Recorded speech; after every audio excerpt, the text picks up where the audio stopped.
The sitting is resumed. Senator Ranford. Good afternoon, Mr. President and fellow members of the Senate and Barbadians obviously watching online or listening wherever they are. I wish to first give thanks for seeing another day above ground. The teachings have bestowed upon me through our lovely education system, and since it's become a common practice in this new space that I am, I would like to highlight that came through the St. Gabriel's Primary School, the St. Michael's Secondary School. Thank you. As well as the communities I have had the blessings to be raised in, Society St. John, Dover Christ Church, and Chancery Lane Christ Church, as well as the sports that I have had immense pleasure learning discipline, fun, and leadership. Taught to me especially through swimming, water polo, and football. Now I am in another phase of my life as I have journeyed from internship and now focusing on ownership. As I believe we all aim for a better life through creating pathways to generational wealth.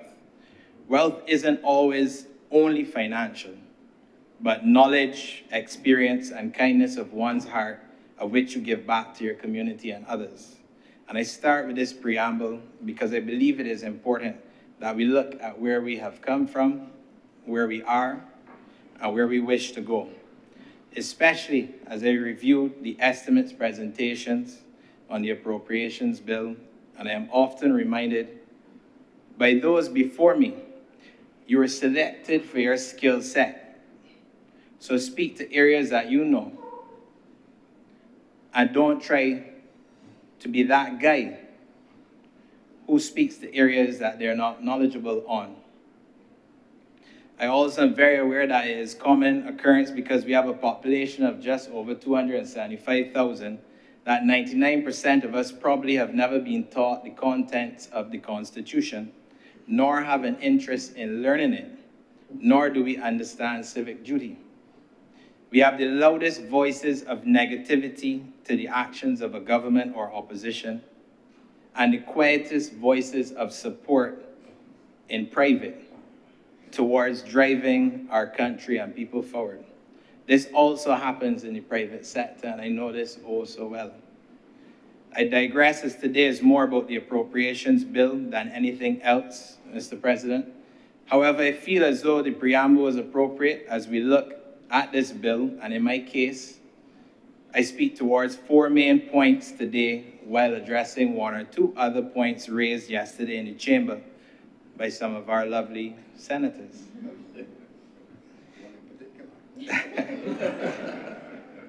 You are also another one as well, so don't worry. I get in the hang of this now. The 4 main points for me are around education and youth development, sports, tourism, and crime. Mr. President and colleagues, education is an area that I don't think any government should ever close their eyes and not take seriously. We have seen the degrading of our population in terms of their mental capacity to resolve conflict, to become entrepreneurs or leaders in their communities, because we have not evolved our education system fast enough.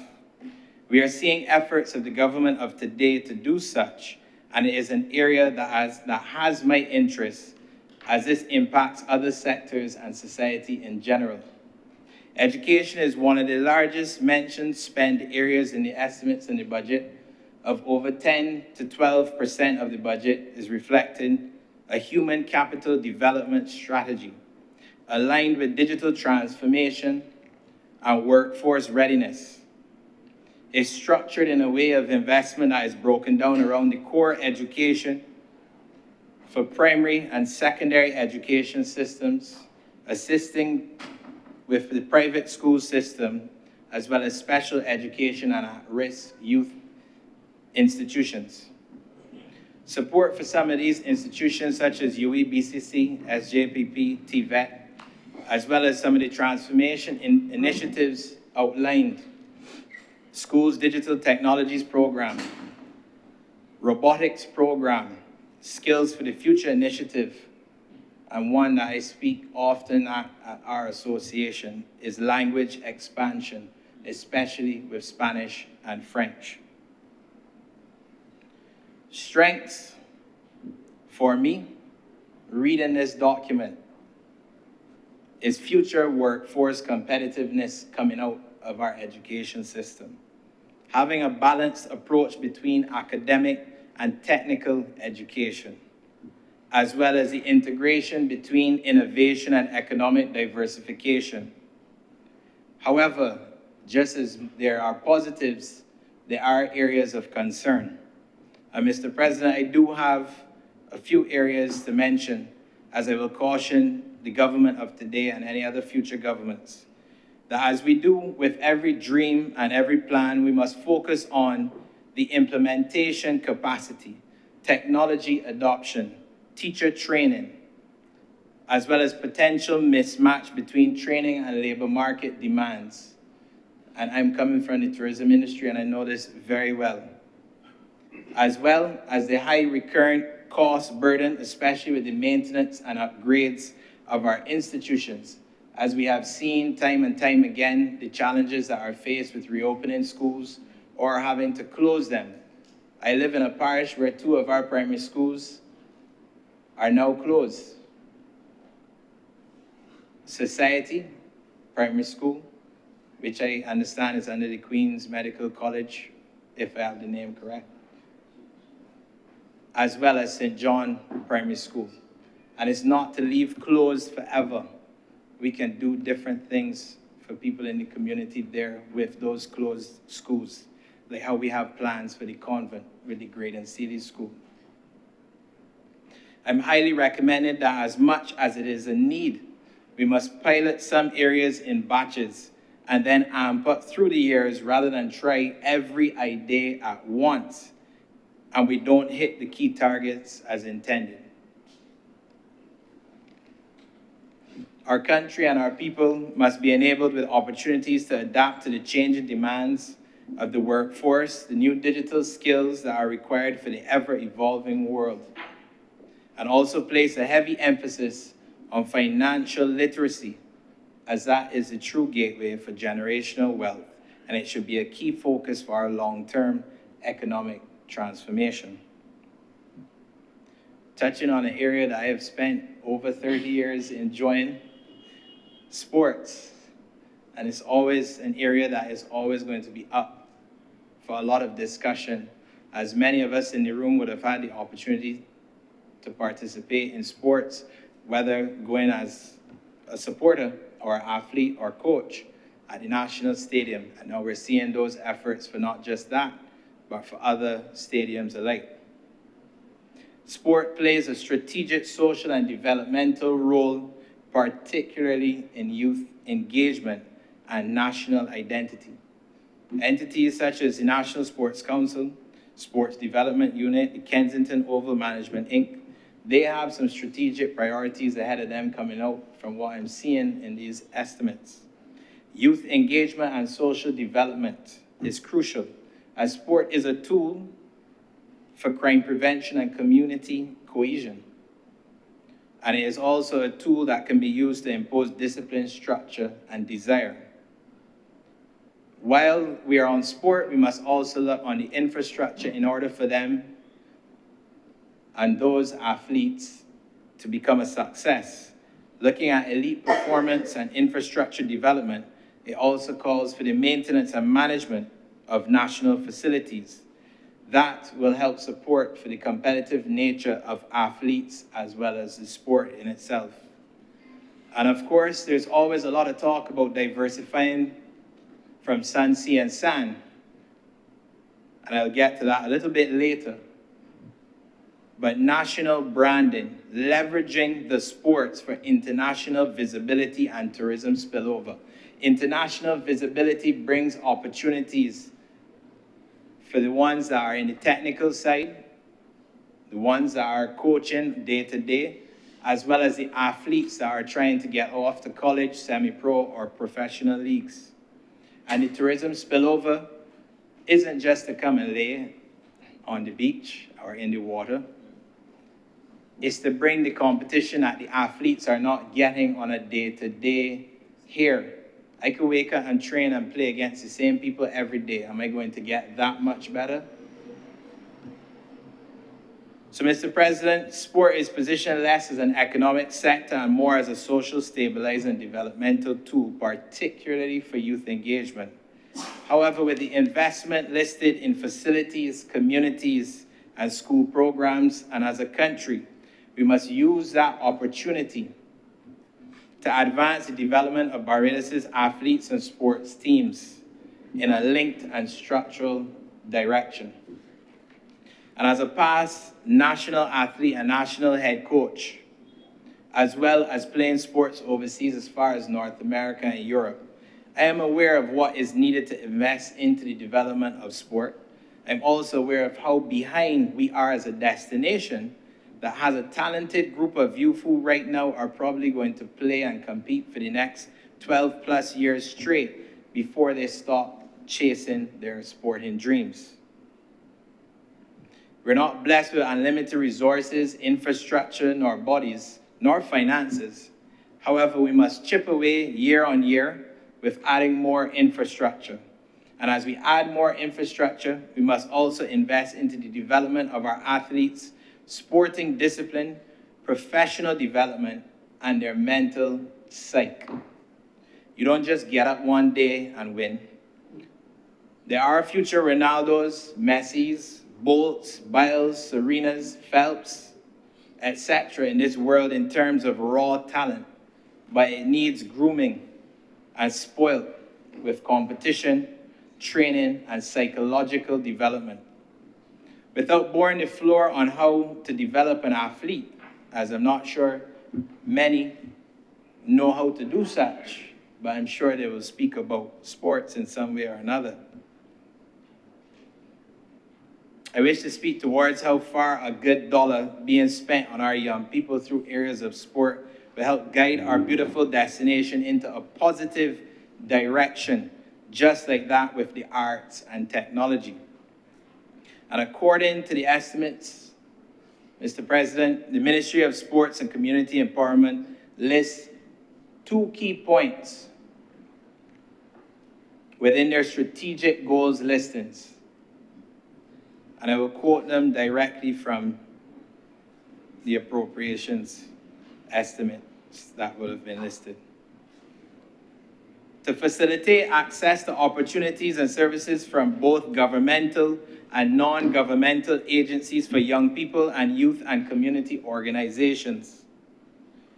And to develop sports into a major economic pillar which contributes to the social development and economic enfranchisement of young people and communities.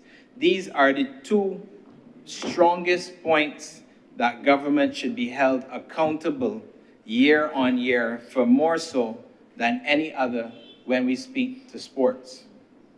We are seeing the breakthrough of athletes. We are seeing the growth in sports tourism year on year, and thanks to social media, as well as the sporting tours of our schools and our communities, we are also seeing some of the expansion of the facilities that are being built across the island.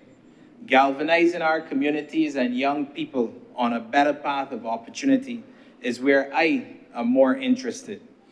I've coached over 100 young athletes ages 8 to 19, girls and boys, and not one of them have ended up into a life of crime. And I don't want to credit it to my coaching ability because that's more on the sporting side, but there's an arm of coaching that not many people understand when it comes from a level of discipline and mental psychology training. Their betterment of the fact that they never got into a life of crime was my reward. Because don't forget, when you're in the amateurs, you're getting fake gold and fake silver. So it ain't nothing to put a big grin on your face about, like how some walk around with the bling bling these days. Of course, I did have tough moments, however. I lost some athletes who were always preparing for Carifta, and many of them would complain and say, why if I represent my country, I always have to pay to go somewhere and I wear their colors, etc., etc. Now me, because I probably born with the trident tattooed on my neck or something, I always used to say, but it is for my country. So that's why I would play or compete in the swimming event, etc. But the younger generations want to know why. And again, it goes back. Nobody has taught civics, nobody read the Constitution, nobody understands the estimates, the budgets, the fact we don't have oil to that capacity. All of these things are domino effect. The teams that I competed on or that I coached, if I use water polo as an example, we did 16 official games per year. The teams we played against, if I talk about Latin America, around 60. If I talk about Canada, 100. If I talk about USA and Europe, 200 games. There's not enough raw talent out of 12 or 16 games. You could compete with somebody who is roughly playing 200 games. They had to fund to go to other countries. So when you see them in Massey-Car Park, asking for $1 or $5 for them to go on a trip, there are other athletes in other countries who are sitting down in a national development center in AC with their foot up, eating the best meals delivered to them while you're outside washing a vehicle to raise funds to go represent your country. So we have to put structures in place. I've also had fears of losing athletes to the drug trade. Not because they would come dare, and they're probably watching this video now, but they would never dare come to my practice high or thinking about trading any drugs.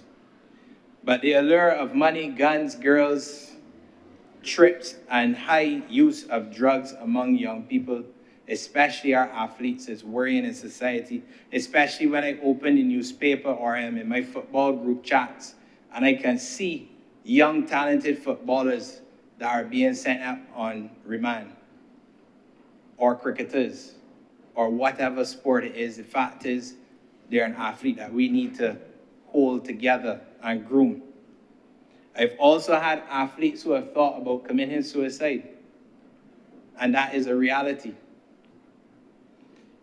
They believe it was a thing to get away from their pressures or the struggles of their community, their households, and their social circles. But we as volunteer coaches are thrown into a well with athletes with this new quote-unquote new breed of parents and other issues, all adding pressure on our backs as we try to climb out of that well. Yet there is no fixed outlet for the athletes to receive continuous psychological support throughout the year unless privately sourced. And this is an area that I wish for the Ministry of Sport to tweak within their budgets, as it is important. And as we can continue through what I am saying, you will see all of the domino effect. Another area on sport that I wish to mention, I believe should become mandatory as we roll out these estimates and we get to budget and then people go off and do their individual projects, is professional development mentorship. We cannot expect 100% of our children to become professional athletes, but 100% can become employable through professional development mentorship. And as I mentioned, a good dollar spent will always be bet on our young people. And I believe now we're going to go through a little bit of an educational session for some. Recently, there were 3 main happenings in the aquatic world all at once. The preparation for the Carifta Swimming and Open Water Championships was ongoing 3 weeks out from the Carifta Games. There was also an announcement in the budgets and the estimates of 2 new Olympic-sized pools, while there was a temporary closure of the aquatic center by the Ministry of Health. 2 of the 5 aquatic-based sports were recently in full prep, as I mentioned, and I just need to educate a few who might not know these names. Barbados has a long history of great swimmers, such as the late Mike Young, who has done phenomenal work for young people on Bay Street. And he just passed last year. And also passed last year was Chris Gibbs. These are some very important, strong names. Other strong names that you might know are Peter Gibbs, still living, and he was just there at the Wall of Fame in Dover, one of my community homes. The great Leah Martindale, the swimmer in Barbados history that made it to the finals in the 50-meter free in Atlanta, 1996. And of course, Nikki Nichols, the only Barbadian athlete to have world master records and also to have represented Barbados, I believe, at 3 Olympics. Nikki and Leah and Peter are still around to this day. Traditionally, Barbados is placed in the top 3 over the last 30 years of the Carifta Games, which Barbados is said to have formed, or to be the leaders of forming it. The Aquatic Center is also 36 years old and has been home to not just the club, national meets, or schools, or communities, masters, or special athletes. And for clarity, Mr. President, and for correction to an earlier statement by Senator Goodrich, not in a bad way, we haven't crossed this yet. The Aquatic Center, I had to leave the yet because it seems people take jabs at me randomly. But that's okay. While I SMS, my father did not sign the permission slip for me to go to boxing classes. But if you know me on the outside, I could fight back. So quick history lesson. The land was donated by the government. The private sector stepped forward as individuals. The Edgell family stepped forward to build the pool. And the Foster family raised funds, and both were swimming and water polo. They were both from swimming and water polo fraternities.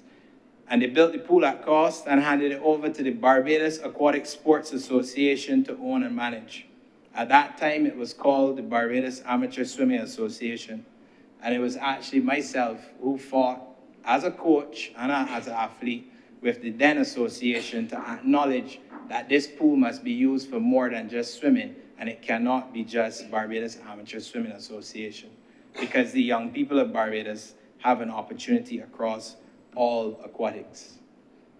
Many of us in here would have heard older individuals, or I should say more experience, out of respect. The sea ain't got on a back door, but I always used to say, in a respectful manner, it has a front. We have also still seen the reduction of schools participating in aquatic programs for various reasons. And should a youngster be able to walk or run, the Sports Council and other entities responsible for sport find over dozens of sports that running is a core asset. But we shoot ourselves in the foot in the aquatic world by not having a mandatory aquatic program for kids. And the key word is aquatic, because it is a very diverse grouping from swimming, water polo, artistic swimming, open water swimming, triathlons, and hopefully with these 2 new pools that the government is speaking about, it will include diving, as well as scuba diving training. We also do not teach water safety and life safety in our schools and communities. In your time. They teach swimming, not life safety. As a country, we must give our young people every opportunity to be great. It comes at a cost, but again, a good dollar is something that we must look at when it talks to young people. And we must be able to control where that good dollar is spent and at what time. And when I say time, it means if we have the economic resources as well as other forms of resources to do such. And I believe government should reallocate some of the funding listed to assist with the current aquatic center by ways of managing the actual facility as incorporated as a national aquatic facility. Upkeeping the key infrastructure such as the pump system and the grounds, as well as upskilling the team members that are really and truly the heartbeat of why that place has survived for 36 years in an outdoor environment so close to the sea. And no matter even if we were in St. George or St. Thomas, we're still very close to the sea. And if you know anything about pool maintenance, it is a high expense. Allow BASA to be moved over to focusing on the development of our athletes and the sports rather than becoming maintenance professionals overnight, as it's still a volunteer association. Listening to the recent estimates debate and the budget speech and looking at the proposed 2 new aquatic facilities, I would suggest a special aquatic task force be put together. And again, with private and public sector in the same space. This task should focus on looking at the opportunities for the country, but I also suggest starting with one first. No one says forget the second, but just start with one first and focus on the facility that it can accommodate the same aquatic sports that I mentioned, as well as hosting competition and a national training camp set of accommodation so that our national teams that specialize in the aquatics, when selected and they have qualified, etc., they can spend time there collectively, as that is a part of grooming athletes and team cohesion. I also wish to highlight great opportunities and impact that beach facilities have when they are movable structures, especially in the open water. And this opens opportunities for communities as well as fraternities that may not be able to use the aquatic center because it's still 50 meters by 25 meters and over 12 clubs, which means you're going to probably have over 1,000 athletes, and everybody only has free time after work or school. So there is a bottleneck. But if we have water facilities down at the beaches, the opportunities are right. I also wish to see, Mr. President, the government reinstate the Barbados Defense Sports Program, which traditionally focused on 5 core disciplines: football, cricket, athletics, boxing, and table tennis, while adding the beach sports. There's beach wrestling, the beach water polo, open water. There's so many that can be facilitated at a cheaper cost. This will yet be another good dollar being spent. I can tell you, a swim/water polo beach facility is 150,000 Barbados dollars. In 2026, I don't have to tell you what a 50 meter by 25 meter pool will cost. And I'm saying still do both, but let's do things in stages. In the changing times with serious crimes ever so present, it is important, in my opinion, that we get this BDF sports program back up. Not because of the foolish jokes that some may say that our army officials never go into war and that they just play sports and they just train. But when you look at what is going on in our communities and what would have happened with some of my peers that I played football with, playing for Paradise Football Club out of Dover, the whole of Christchurch wanted to play for Paradise. And you had individuals coming from communities as far down as Silver Sands all the way back down to Dover. And some of them, in their environs, they obviously had situations of high crime. But they chose to join the BDF sports program years ago. And they had opportunities to go down to Argentina. They had opportunities to travel to Germany. They had opportunities to make the national team. And now some of them are still in the Army active, while some have become entrepreneurs and specialists in other companies. So it's much more than just sports, and we can't expect that the police force is going to be the ones to solve everything before it even happens. But if we can solve the people, then we don't have to worry as much about the posts, because then they will be guided down a different avenue than where they are before. Across numerous sectors, the youth policy of the government seems to be looking at cross-cutting and decentralization, with estimated effect spending in an over combined $200 million across multiple ministries, and is strongly linked to employment, social development, and crime prevention. With some interesting programs in the Youth Entrepreneurship Scheme, the Youth Development Program, Barbados Youth Advanced Corp, as well as the Block Transformation Unit. And the strategic priorities: employment and entrepreneurship, number 1. Number 2, social intervention. And 3, crime prevention linkages, focusing on crime reduction strategies. And in summary, on my contribution when it comes to this youth development through sport and education, as well as this little bit mentioned just now, I give background context to my personal experience. I attended a boarding school from ages 16 to 18 years old in Canada after leaving the great SMS.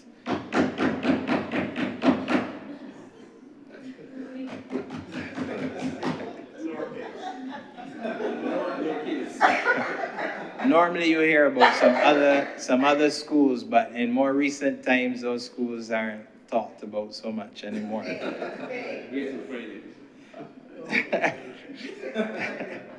Being able to afford to attend a private school in another country was a privilege that I admit to having, and it's not one that I asked for, because if you ask my mother, she would tell you, I did not want to go.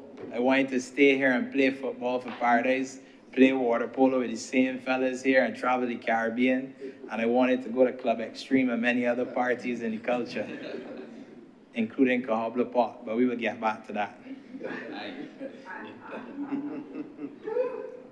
I did not understand the importance of it to my future. However, the biggest lesson that I learned was that life's happenings are not optional, meaning going to class was mandatory.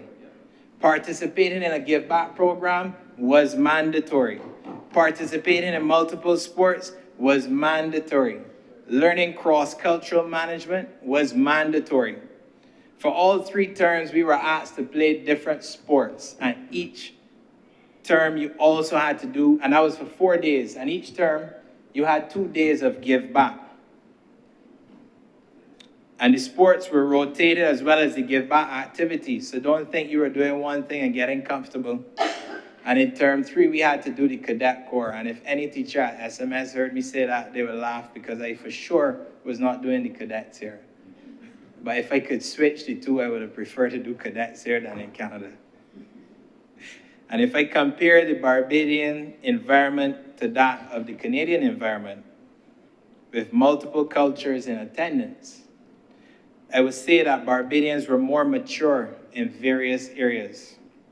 However, professional discipline, willingness to give back, and athletic application of oneself to become a better athlete was more present and evident in Canada.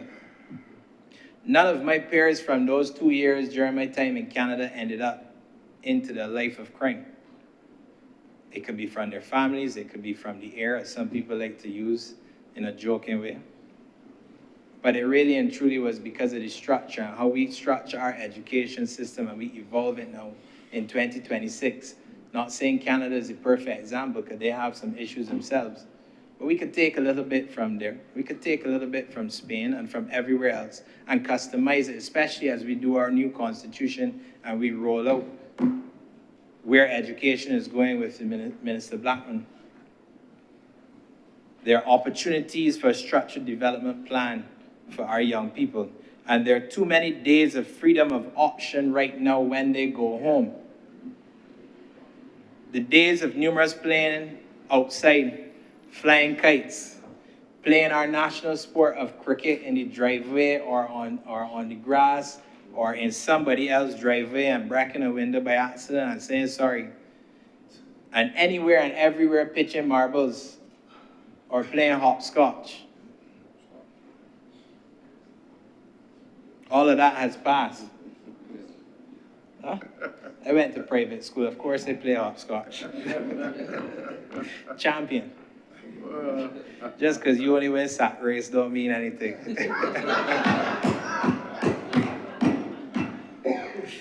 There are now too many opportunities for persons to go home and just do nothing. And there's no disrespect to the block, because I have friends who would have obviously grown up in that environment and they have become a success. But now you're given 7 days of that opportunity. That can turn. And it's no longer seniority on the block. There's no slap round the head and you go home before the lights, before, I think someone yesterday was mentioning days of our lives and the news. Now there are young people that are getting out of line and overstepping the seniors on the block themselves, taking pics at them. So our young people no longer have the similar guidance of the community as the days of the past, and government needs to look at making it more enticing to go from a structure of young ladies and men going from brownies and cubs to cadets and sea cadets into the army or the police, while also influencing children into the arts and sports. Government has an opportunity to either handhold our future leaders or let go their hands to fly and hope that they land on their feet.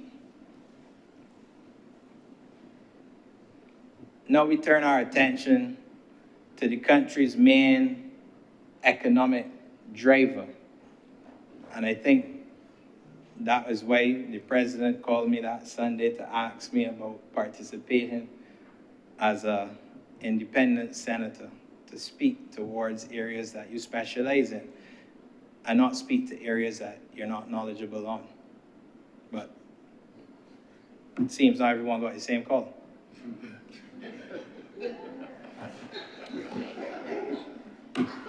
The approach of the Ministry of Tourism and International Transport has emphasized high impact and multi-sector integration. They've spoken about National Tourism Program, the We Gathering initiative that goes across ministry branding, diaspora engagement. Of course, LESC, the Small Hotels of Barbados, National Trust, Caves of Barbados, Civil Aviation and Air Navigation Services. Strategic priorities, again, goes beyond the sun, sea, and sand that many people keep talking about, especially on social media, or maybe that's because that's the only thing they go out their house to do.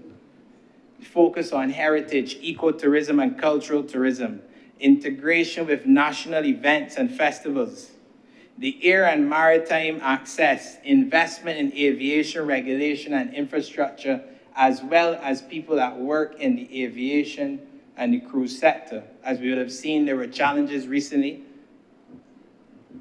as well as strengthening Barbados as a regional hub. We also focus very heavy on the diaspora tourism and repeat visitors, as we're well known in the Caribbean region as the island that has the highest percentage per capita of repeat visitors. And many people, whether hotels, villas, the person in the small store in Bridgetown, or people that are hired to perform, even if it is $300 or $1,500, they all benefit from tourism in some form or capacity. And the strengths that are focused and are outlined highlight high economic multiplier potential, because there are strong linkages to culture, transport, agriculture, manufacturing, and foreign affairs, as well as experience-based tourism that goes beyond sun, sea, and sand. The tourism policy that is outlined is geared to evolving the linkages sector and supporting growth across culture, transport, and services rather than operating as a standalone industry. And some of the areas I want to highlight to the Minister of Tourism and International Transport, as well as the supporting agencies and our partners, as tourism is the most linked sector that we have in Barbados. And I know the new Minister of Health, it is Minister Cummins. In a former light, there was, I can't remember the correct term, Ministry of Energy, and there was a huge conference here last March. Yes, correct. So if I use this as an example of how private and public sector can work, March is one of our best performing months, which means it is a high cost to get into the destination and get accommodation when you are pitching for 1,000+ people. It's a successful event, and I remember working with the same office to make sure it was a success. But this is where the private and the public sector should be called together, look at how we're pitching for these events, and choose the months that we do not do well in Barbados. And this thing going around that half the year the place closed, cut it out. It's so false. Really and truly, September and October are our 2 weakest months of the year, and that is where we should be angling right now to direct a lot of business from a government perspective, as well as from a leisure perspective and private sector perspective. And another area that I wish for the Ministry of Tourism to push very heavy on is our reporting metrics, and I believe, can't call names so they don't feel it's a job, but one of the senators in here would have mentioned about data capture. I don't know if it was Senator Slocum or Walters. No, you like calling me, but not me. You may be anxious. Go ahead, Senator. I was calling it in a positive way, but that's fine if you don't want it. But working with the immigration and our port of entry to understand who the individuals are coming into our country. Obviously, that is in a perspective of looking at business. It's also looking at the crime situation that we're facing right now. But also understanding where the Ministry of Tourism dollars should be spent from a BTMI perspective in marketing. Everyone on the outside, oh, we should get an airline going to Fort Lauderdale and back. But it does not make financial sense, and I will leave the aviation experts to explain why.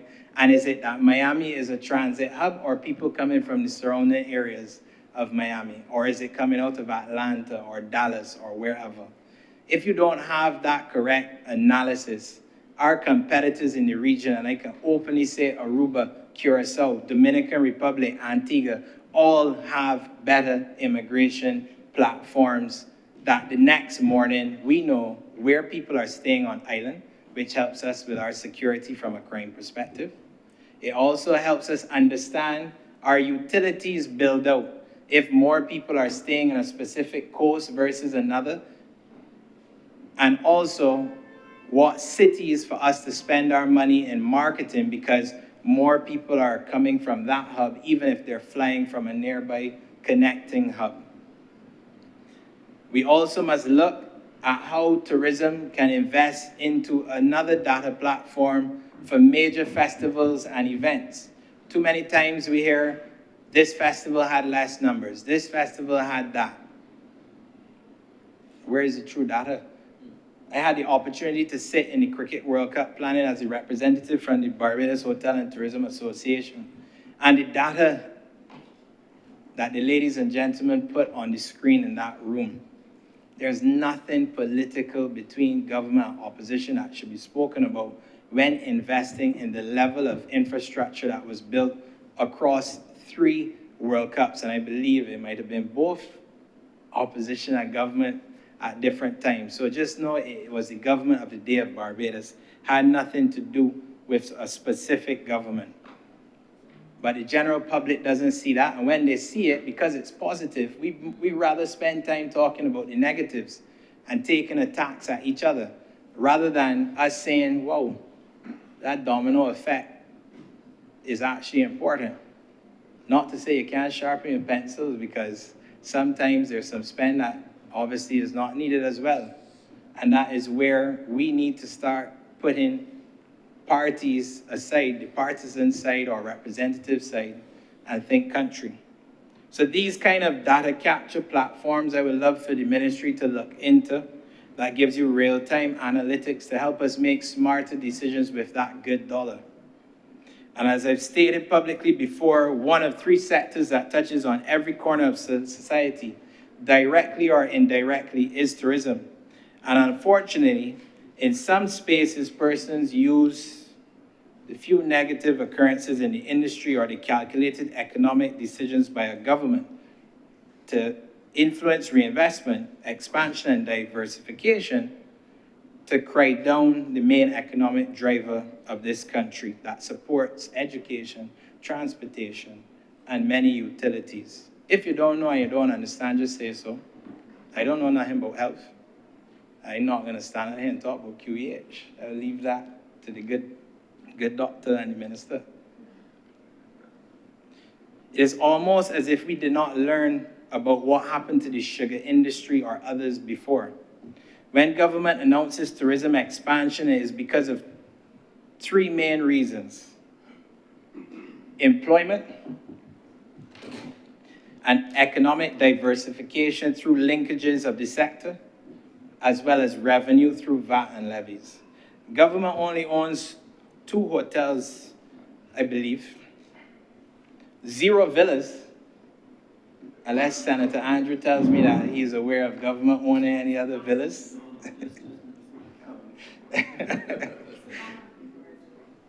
No.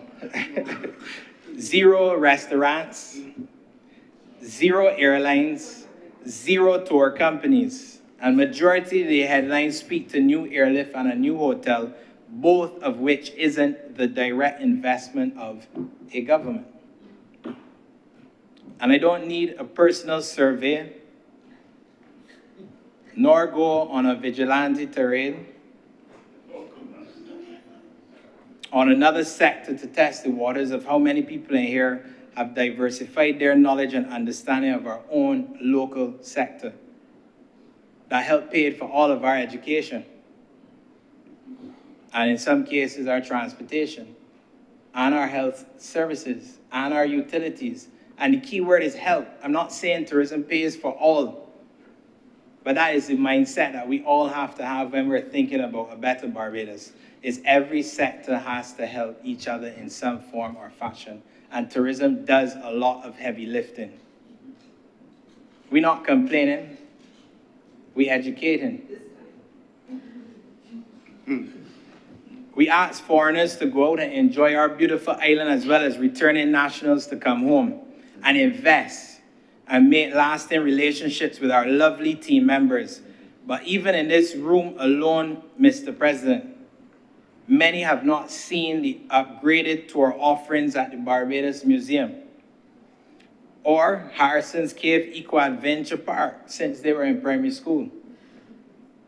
Many have never been to a rum barn at Foursquare in St. Philip nor Mount Gay in St. Lucie to understand the rum industry and how that leg of manufacturing is linked to the tourism industry, but they found probably a rum shop. I asked how many people have done a night dive on Atlantis submarine or a moonlight hike on a plot of 300 acres of regenerative tourism country land and finish it with a roast breadfruit from the country and a rum punch at Walker's Reserve. Or have you made pottery in the heart of St. Thomas, the heart of Barbados, in St. Thomas? We speak to linkages, we speak to diversification, and so do the estimates in this case, and I really want us to hold the ministry accountable for that. Yet there's always this negative chatter rather than collective progressive ideas. And I also ponder if anyone in these chambers ever once developed and ran a sporting festival with over 500 attendees, or hosted a conference for the media companies of the region, or a conference for all of the unions in the Caribbean for over 1,000+ attendees. And I'm not just speaking about attending or performing at the opening.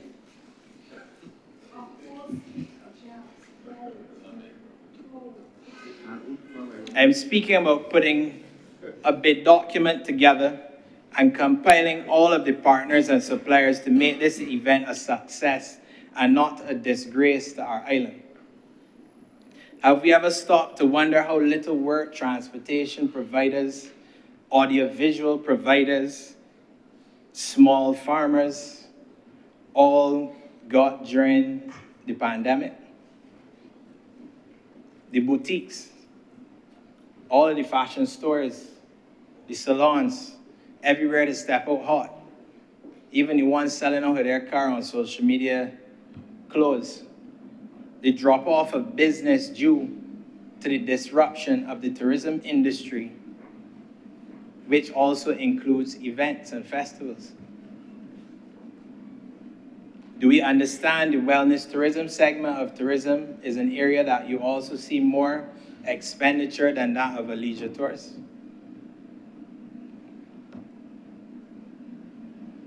Yet the segment of the industry that relies heavily on linkages across sectors such as agriculture, manufacturing, medical, and others, we need to look at that when we speak about the concessions as well. Yes, it works for other sectors, but there are some small players doing soaps, candles, they're doing beds, and there are a major company out of St. Lucia nearby that has a big hold on some of the other companies around the region when it comes to supplying beds. And these are areas that we need to look at as we diversify. So my point, Mr. President, is that we cannot continue to fight to kill an industry and by masking it as we wish to make it more equitable for all, by waking up daily and just attacking every one of my fellow team members in the industry.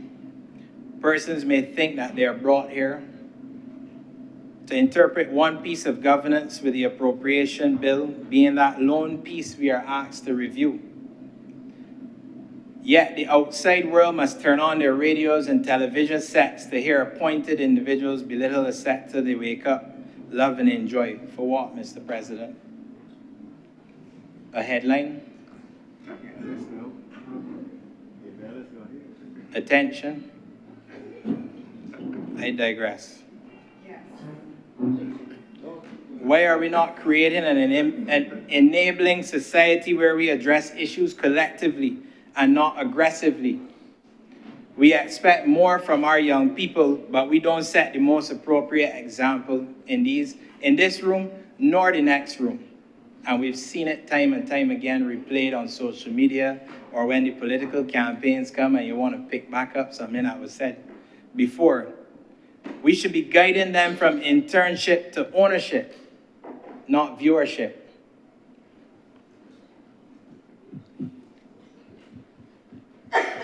Crime. This is a topic that is close to all of our hearts, I believe, because it is all around us.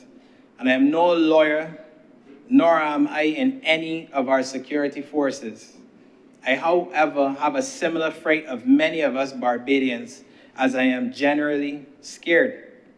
Crime is not a political yo-yo, so an opposition nor a government should try to use it as political cheap shots. Yes, we may be a great island to invest into and a great island to vacation, but I have had the pleasure of living in this island during two different phases, one of comfort and one of nervousness, based on the changing, challenging times. The accessibility to guns, to drugs, and the shortcomings of our judicial system have been a major problem. The problem is one that our governments have been attempting to improve over the last decade and change. However, the speed of the criminal is way faster than the government system. Crime and public safety is set to receive significant funding, I believe in the range 500+ million, with an aim at combining enforcement, justice, and prevention systems. I do, however, wish to remind all, we must find a way to address our young people and at the same time address the more senior individuals who control them or try to, and who also control possibly the illegal entry into Barbados. So somebody has to control it. It doesn't just show up.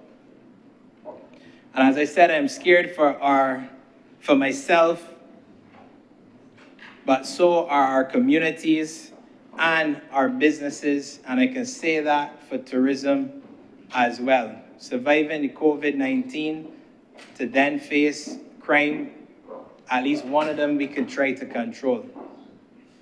In another setting on crime prevention, I will speak further as it has the potential to cripple our communities and our economy. However, I hope that the estimated budget for crime prevention is spent wisely and as outlined in the 3 strategic priorities of balanced crime strategy, which includes enforcement, prevention, and rehabilitation, institutional strengthening, investing in forensic science services and legal systems, as well as the human resources side of our security forces, as many of them are understaffed. Some of them are not motivated. And the social intervention linkages, the integration with youth and community programs.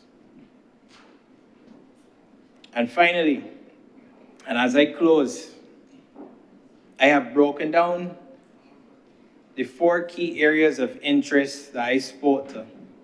Tourism, being an economic engine with linkages to other sectors. Education and youth, human capital development for a better Barbados. Sports, social cohesion tool that can develop our people professionally and improve the lives of communities, as well as crime, the integrated enforcement and prevention system that must go hand in hand. For a country of 275,000 plus people and prevention systems, for a country of 275,000 people, an estimated only 200 people partake in civic duty, well over thousands and thousands of people on social media rather communicate negative attacks towards all of us at some point during our time. I must commend all of you for being bold enough to step forward, not just for yourselves, but for our people. Whether you do it for a short time or a long time, rotated, fired, whatever.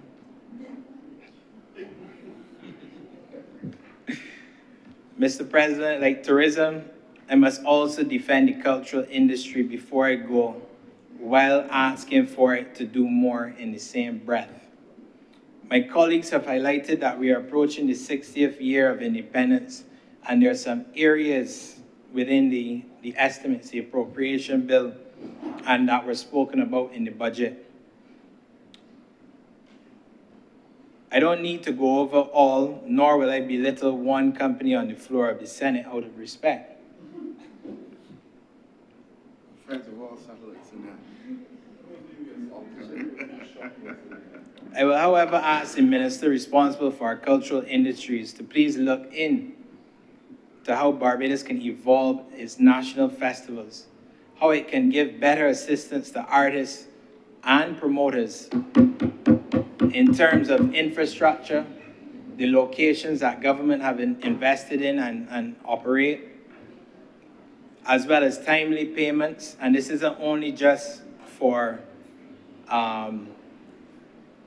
the government, also in the private sector, as some of us in here are also promoters and we understand those stressful times.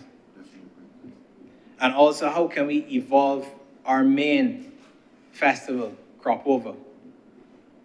Entertainers are not the only individuals participating in the culture, as I remind Senator Slocum. So are the promoters, as the minister is aware as one himself, as well as my colleague, Senator, due to the TV, I'm not sure if to say opposition senator or independent, but I know you are a senator and you're a good man because your name is Ryan. Exclusively for that reason.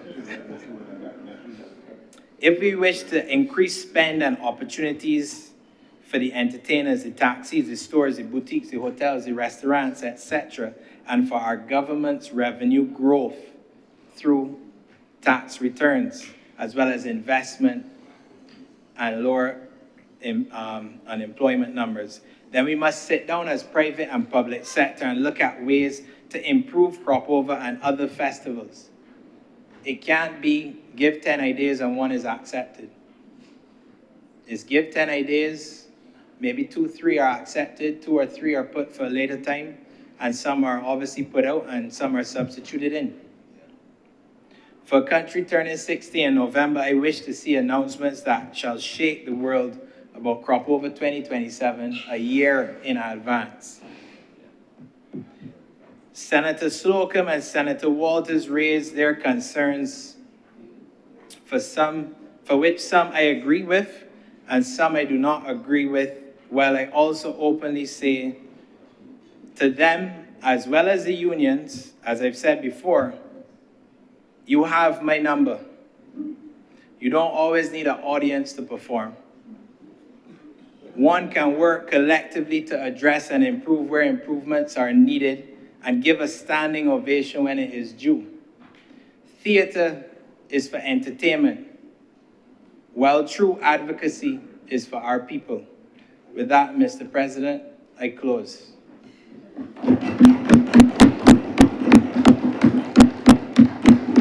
Thank you. Thank you very much, Senator Ford. Senator Janelle Odell.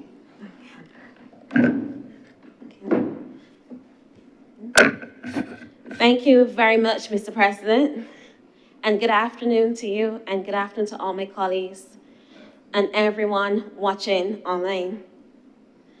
Mr. President, as I rise today to deliver my maiden speech in this honorable chamber,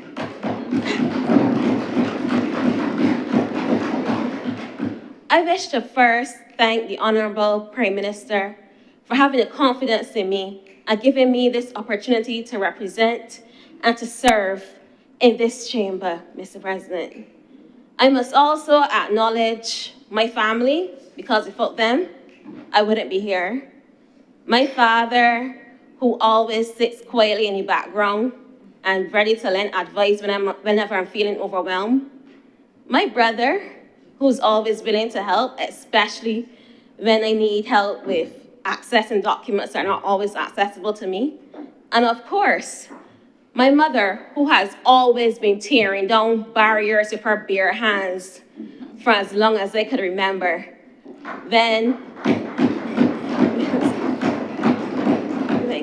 When I was told that I could not receive a mainstream education, she did not take that for an answer.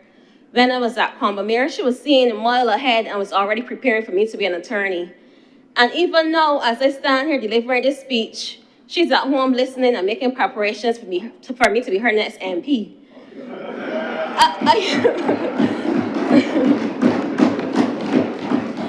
I am not fully certain about that one, but I still have to thank her, because without all her support and pushing me, I would not be here. And for all her prayers and the prayers of my family and from my pastor and my congregation at the Ellerton Wesleyans, I thank them for their support. Mr. President, for years, I have been a very strong, vocal advocate for persons with disabilities. And though I will not always speak about persons with disabilities, the reality remains clear. Persons with disabilities live in this community, go to school in this community, work in this community, have friends, family, caregivers in this community, so that every piece of legislation, every policy, every decision we make here in this chamber affects persons with disabilities. So although I might not speak about persons with disabilities all the time, my focus will always remain on equality and equity, because in an equitable and equal system, we all win. Having said that, I want to indicate my full support behind this appropriation bill. And I will do that by speaking partially on the Ministry of People Empowerment and Elder Affairs, and then on the work of the Ministry of Education Transformation. Two ministries, the work of which is very close to my heart. I will speak now, partially, as I said, on the Ministry of People Empowerment and Elder Affairs, because I know my colleague will speak on that another time. Mr. President, I support this bill not because it's perfect, because no bill ever is, but because it reflects direction. It reflects reform. And more importantly, it reflects a moral decision about who matters in this country. At the heart of this bill is a clear signal. We are no longer contented to manage vulnerability, but we are restructuring how we respond to it. The investment and funding of the Social Empowerment Agency on the Ministry of People Empowerment and Elder Affairs is not administrative tinkering, Mr. President.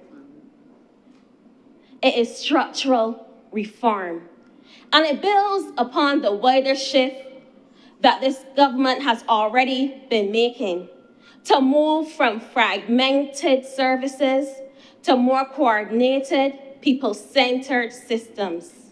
For too long, our social protection system required the most vulnerable Barbadian to be the most mobile, to be the most resilient, to be the most patient. Imagine this, Mr. President, a grandmother living in St. Lucie, caring for her grandson with cerebral palsy. Under the old system, she would have had to visit the National Disability Unit, the National Assistance Board, the Welfare Department, 3 offices, 3 files, 3 explanations of the same painful story. But this new model says 1 door, 1 assessment, 1 coordinated plan. And that, in my opinion, is dignity. And so I support the significant allocation for the Social Empowerment Agency and the funding for the client centers across the parishes in Barbados. Because access is not charity, access is justice. But Mr. President, support does not mean silence. It means strengthening. If this new model is about transformation, we must be able to measure transformation. Because this government has already shown a commitment to accountability through mechanisms such as the people assemblies and national consultations that bring citizens directly into governments.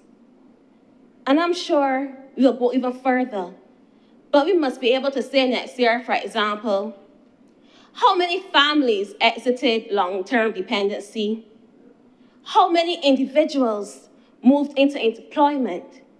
And how many households were able to improve their housing stability? Because, Mr. President, empowerment must be something we can point to, not just something we hope for. Let us speak frankly about aging. Barbados is no longer an aging society. We are a rapidly aging society.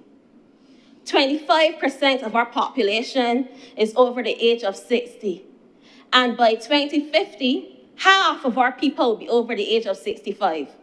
That's not just a statistic. That's my aunt, your neighbor, the former teacher of your children, Mr. President. So I commend the investments, Mr. President, in the Sterling redevelopment, expanded home care services. I commend the community elder care programs. I commend the additional 20 home helper posts. And of course, I commend the elderly policy, because we, as a government, we're recognizing that our elderly members of the society who helped to build this nation, who helped to bring us to where we are today, deserves to be protected and should not be abused in this country. And these proposals will continue to move Barbados from just having institutionalized care towards dignity in community. But I ask this, is it enough for the demographic wave that is coming? We need to go forward. We need to go further. And I'm confident that we will as well. Because when a daughter leaves her job to care for her mother with dementia, the state saves money, but that daughter absorbs the cost. Financially, emotionally, professionally. If we are serious about aging in place, we must treat caregiving, Mr. President, as part of our economic infrastructure, not as invisible labor. We must invest not only in facilities, but in our caregivers. And this includes mental health support, which this government has already started expanding upon through initiatives like Lifeline Barbados and other mental health initiatives. But we must support mental health services for our caregivers. We must expand the workforce pipeline for geriatric care, Mr. President, and we must do it now before it's too late. On disability inclusion, of course, I welcome the special needs grant because, as a friend of mine always said, disability is a habit that we can't afford. The cost of medical care, the cost of transportation, the cost of just equipment to live a life of dignity in this country, extremely expensive. I welcome the continued ramp construction. I welcome the transportation expansion. I welcome the legislation and policy that for the first time in this country's history recognizes and protects the rights of persons with disabilities. For the first time, Mr. President. But legislation must live beyond paper. And let us be clear. While I welcome this accessibility audit of public buildings as well, an accessibility audit that is never implemented is just a report. So I urge us as a government to move towards compliance timelines and public reporting of progress. Because a step at the entrance of a building, Mr. President, is not just concrete, it's a barrier to opportunities. And I don't know if you've ever had to give up on something you've really wanted or needed because it was not accessible to you. But this is the reality of many persons with disabilities in this country. They have to give up on employment. They have to give up on going to their favorite activities, have to give up on certain medical activities as well because the buildings are not accessible to them. And when disaster strikes, Mr. President, and we know in the Caribbean it will, preparedness must include those who cannot evacuate as easily as others. It must include those who cannot hear warnings, and it must include those who cannot navigate the shelters independently. Because a warning means nothing if you cannot hear it, Mr. President. And a shelter means nothing if you cannot enter it. So preparedness must be inclusive or it is incomplete. The geotagging of vulnerable households is forward thinking, and I commend it.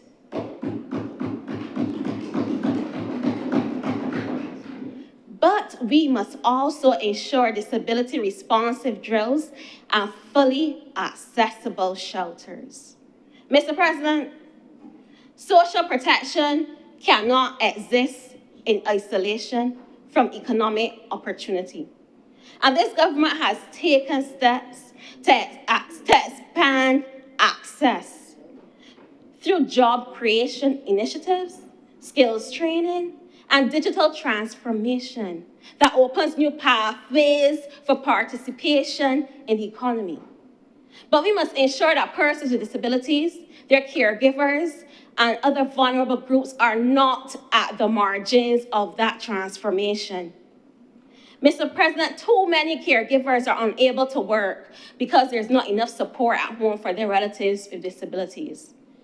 And 90% of persons with disabilities, that is 9 out of every 10 persons with a disability, is unemployed, Mr. President. And the reality is that while we have a lot of these initiatives and we invest in all these programs to open economic opportunities for persons, many persons with disabilities are still afraid to access them. Because, earlier I spoke about how much I welcome the special needs grant, the non-contributory pension. The reality is that The legislation still states that if you're receiving this non-contributory pension, you are not allowed to make more than $30 a week. Now, let me put this into perspective. You are making just over $900 a month. You have bills to pay. You have children to feed. You want to contribute to your family. You have medical bills that keep piling up. And you cannot get any additional work because if you go over $120 a month, you can risk the chance of having that pension taken away from you. This is the reality of many persons with disabilities in this country. And I won't go in too much into it because I know my colleague will speak about the social services, as relates to the labor ministry a bit later. But Mr. President, I encourage you not to leave these people behind because empowerment is not complete if it's not accessible.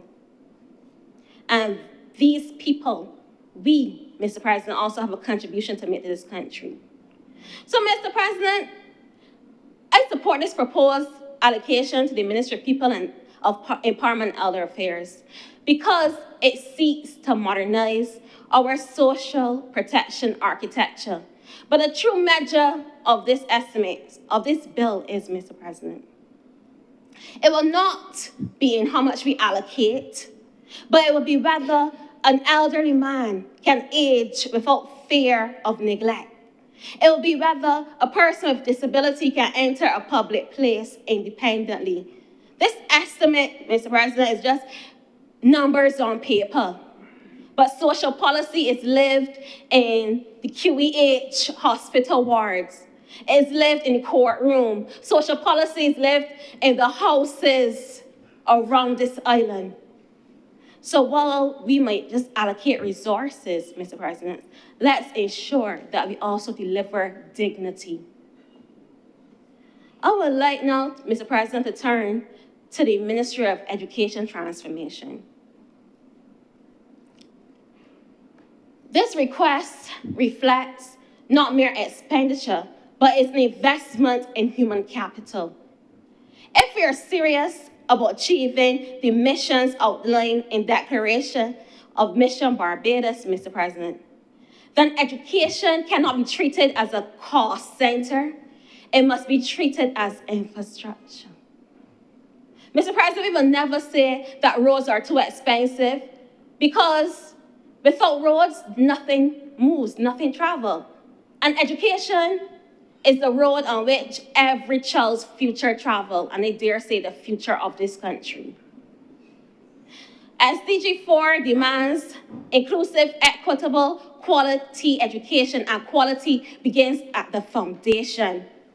So when we approve over $500 million, Mr. President, and I know my fellow senator yesterday made comments about almost $600 million, and how it could be used for other activities. But we are not just approving a line item, Mr. President. We are shaping the life of the child in St. Lucie catching a bus at 6:15 in the morning. We are shaping the lives of the parents in Oyston stretching a grocery budget, Mr. President. We are shaping the lives of the teacher in St. George that's buying materials out of her own pocket. If we get it right, we change generational outcomes. But if we get it wrong, we deepen quiet inequities. I'm in full support, Mr. President, of the transformation already on the way, such as the expanded screening programs for learning and sensory challenges, to increase support system within schools. I'm in full support of the breakfast program as proposed, because they always say, you can't really learn on an empty stomach. I'm in full support of the minister's proposal to make curricular activities mandatory, because I know, and I know a lot of us know, that this curricular activities help to shape us to be well-rounded citizens. It was in the debating club that I learned my passion for public speaking. It was in Girl Guides that I learned discipline, how to push beyond my limits. And it was in Cormier School Band that I learned that playing music was not my talent. But I would not have known that if I hadn't tried.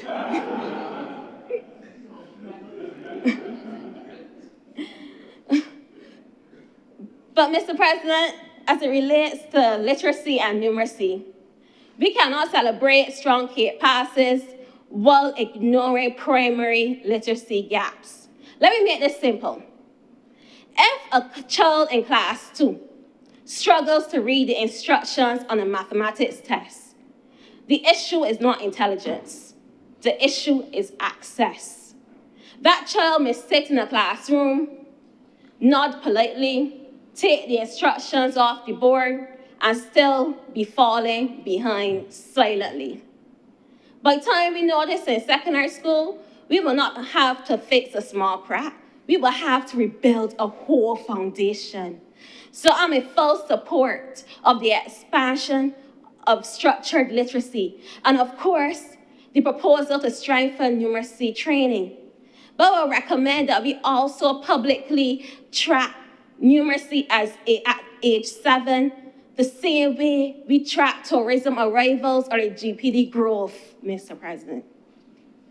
Because reading fluently by class 2 is as economically important as any fiscal indicator. On teacher quality, Mr. President, one teacher changes 25 lives. We are investing in partnerships with the Commonwealth of Learning and the Columbia University.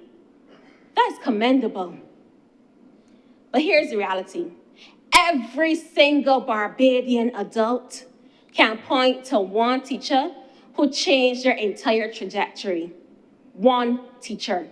Not a policy, not a strategy document, a teacher. The teacher who stayed back after school. The teacher who refused to let you give up. The teacher who saw potential in yourself when you had not yet seen it for yourself. For me, it was my math teacher who came to my house at weekends to ensure that I was following along and could keep up with the graphs and diagrams that I could not see. But if we institutionalize leadership development and mentorship, we multiply that impact across the system. Because, Mr. President, when we speak about institutionalizing leadership development and mentorship for our teachers, we are speaking about something very simple. We are saying that leadership in our school system shall not be left to chance. Experience must guide the next generation of educators. A young teacher should never be left to feel as if they're standing alone in a classroom. So by institutionalizing mentorship and leadership development, Mr. President, we are ensuring that the wisdom of our best educators is passed down within the system, strengthening our schools for the future. Because when one teacher improves, 25 students benefit. And when one principal improves, an entire school system shifts. And that is exponential return. I speak now to mental health, Mr. President. We are expanding counseling and cognitive behavioral therapy. Let us be honest about what that means in real life. It means the child that witnessed domestic conflict last night does not have to navigate that alone. It means that the second form student who lashes out in class is not labeled bad without support. It means that we intervene before that same student becomes suspended, disengaged, or worse. If we reduce absenteeism in school today, Mr. President, we reduce unemployment risk 10 years down the line. And that is preventative governance. But we must measure it, Mr. President. If we invest in counseling, let us track reductions in suspension, in bullying incidents, in chronic lateness. Because compassion must be accountable if it is to be sustainable, Mr. President. As it relates to digital transformation, We are modernizing the Electronic Management Information System, MS. That's good.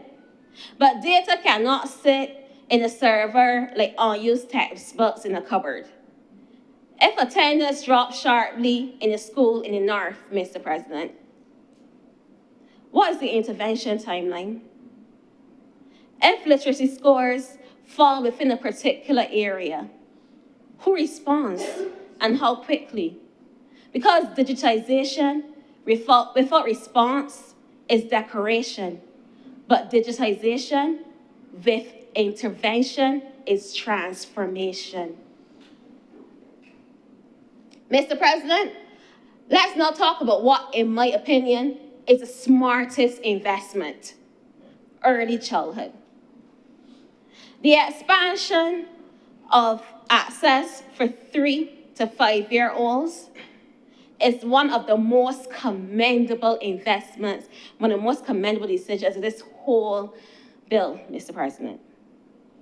The World Bank has long shown that early childhood education offers the highest long-term reward. Let me bring this home. Imagine 2 children entering primary school. One has been exposed to books, structured play, and early screening. The other has not had any access to any early learning support. By class 1, the gap already exists. By class 3, it widens. By secondary school, it becomes destiny unless we intervene early. As someone who has personally experienced what it means to navigate a system that was not always designed with accessibility in mind, I know this firsthand. If inclusion is not built in from the beginning, it becomes an uphill climb later. So as we expand pre-primary, screening and assistive support must be embedded, not optional, if we are serious about building our human resource and building our human capital, Mr. President. As it relates to inclusion, the true measure of excellence is not how we serve our strongest student.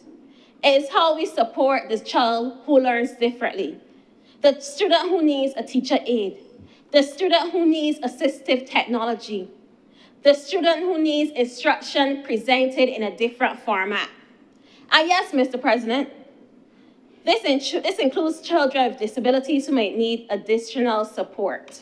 But I'm also talking about the student who learns differently, the student who may not learn necessarily from taking instructions off of the board or reading a book, but the students who may learn better from utilization of rhythms or art. A student may not be learning well in the classroom, Mr. President, but that doesn't mean, as we will put it in Beja parlance, that the student is slow or have a learning disability. The student may just learn differently. And we have to provide for these students. Because inclusion is not charity, Mr. President. Inclusion is justice, and justice strengthens systems. It doesn't weaken it. When we provide structured support early, we reduce dependency later. So I'm in full support of these measures in this bill.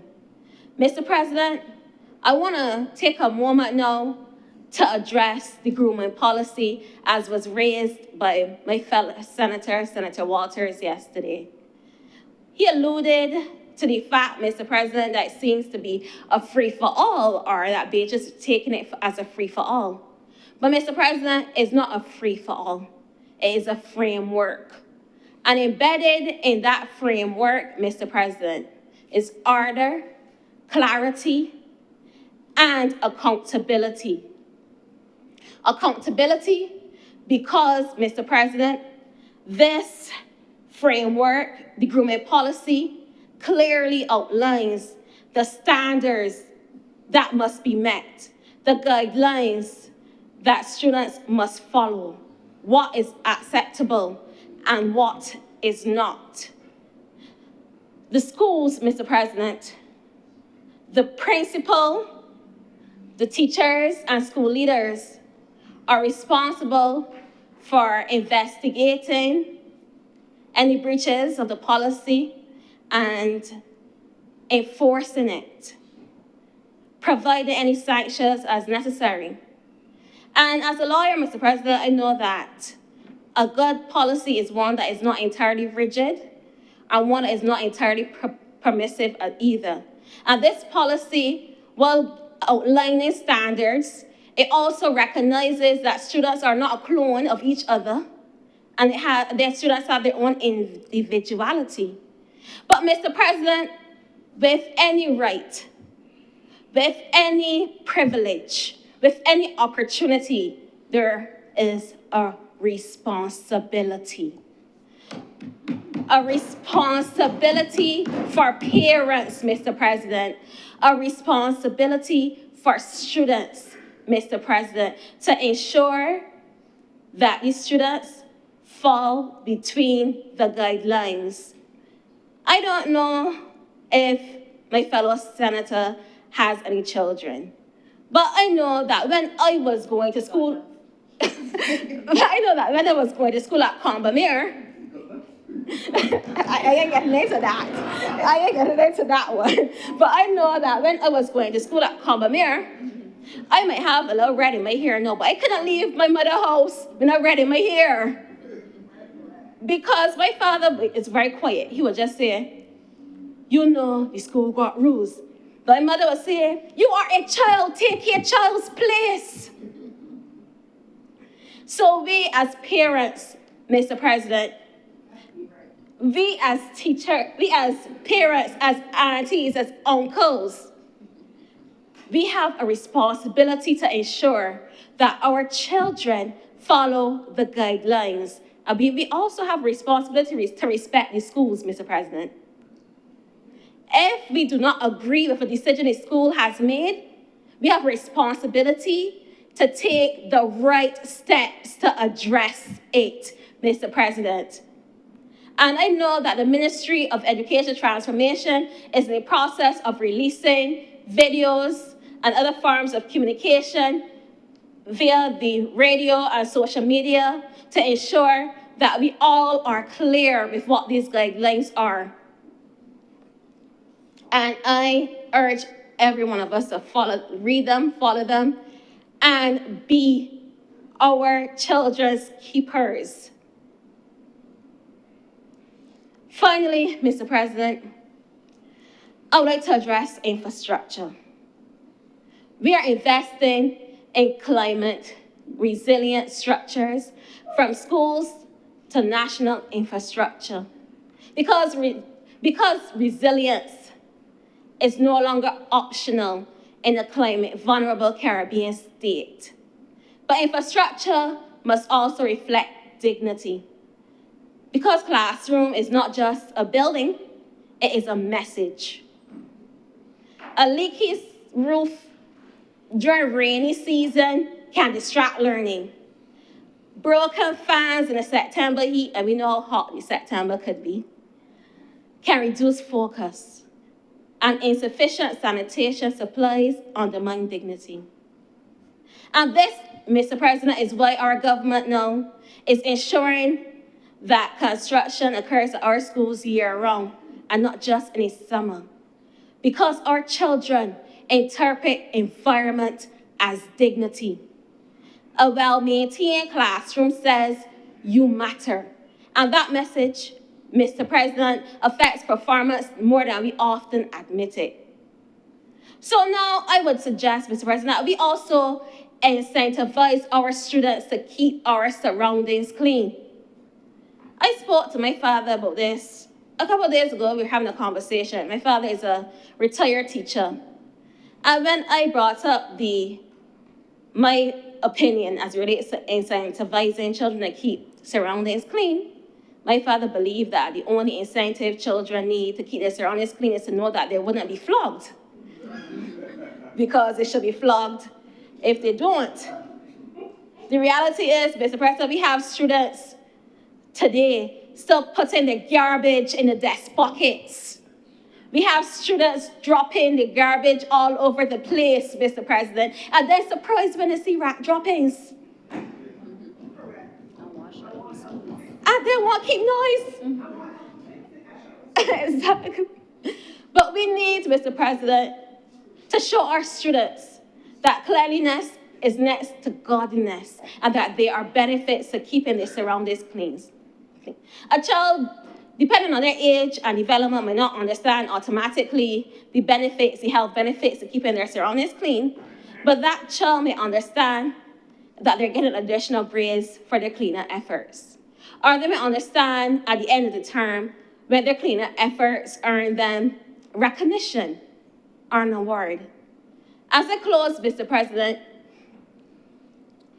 I support this bill because I believe that education is the most powerful equalizer available to Barbados. But equalization does not happen automatically. It requires vigilance. It requires measurement.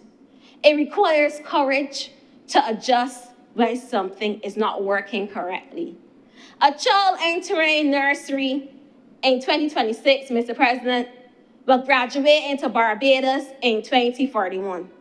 The question is simple. Will that child inherit a system that merely functions or one that truly transforms opportunities?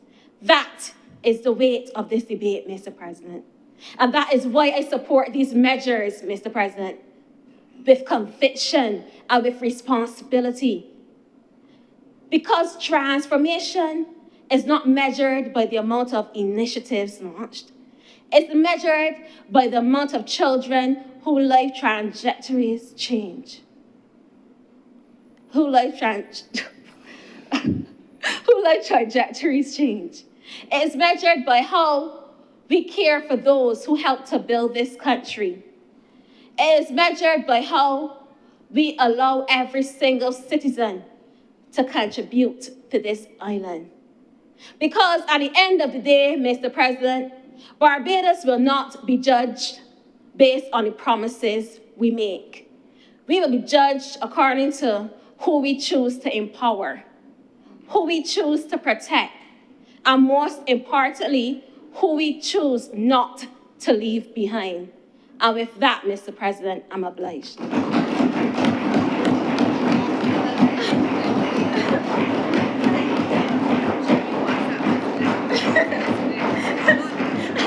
I need water, desperately. Thank you very much, Senator Janelle Odell. Senator Andrew Maldu. Thank you, Mr. President. A difficult one for me to follow, but I will do my best. I know the time is 14 minutes to 4 o'clock. It shall not be 14 minutes to 5 o'clock when I sit down, sir. Long before that. Sir, firstly, as I stand, I had said before that I was so glad to have changed location, but now I would like an opportunity maybe to go back, because there is, you know, I had a history as a thespian as well, so there seems to be, down there now seems to be a lot more sport than when I was there. When I was there, there were times when I thought I was living, because everyone's been calling names of their favorite television shows, sir, it seems, so I think I should as well, because I heard of Days of Our Lives, I heard The Bold, The Beautiful. There was a time in the previous sitting that I thought, when I was down there, I thought I was in Bewitched, to be quite honest. Now it seems like there might be Gilligan's Island. So I will have to introduce. I will say that my favorite might have been Barnabas Collins, The Dark Shadows. We'll go with that one for the day. So now we've called all the names, and anyhow, I will try to collide with the budget though, with the estimates, the appropriations bill.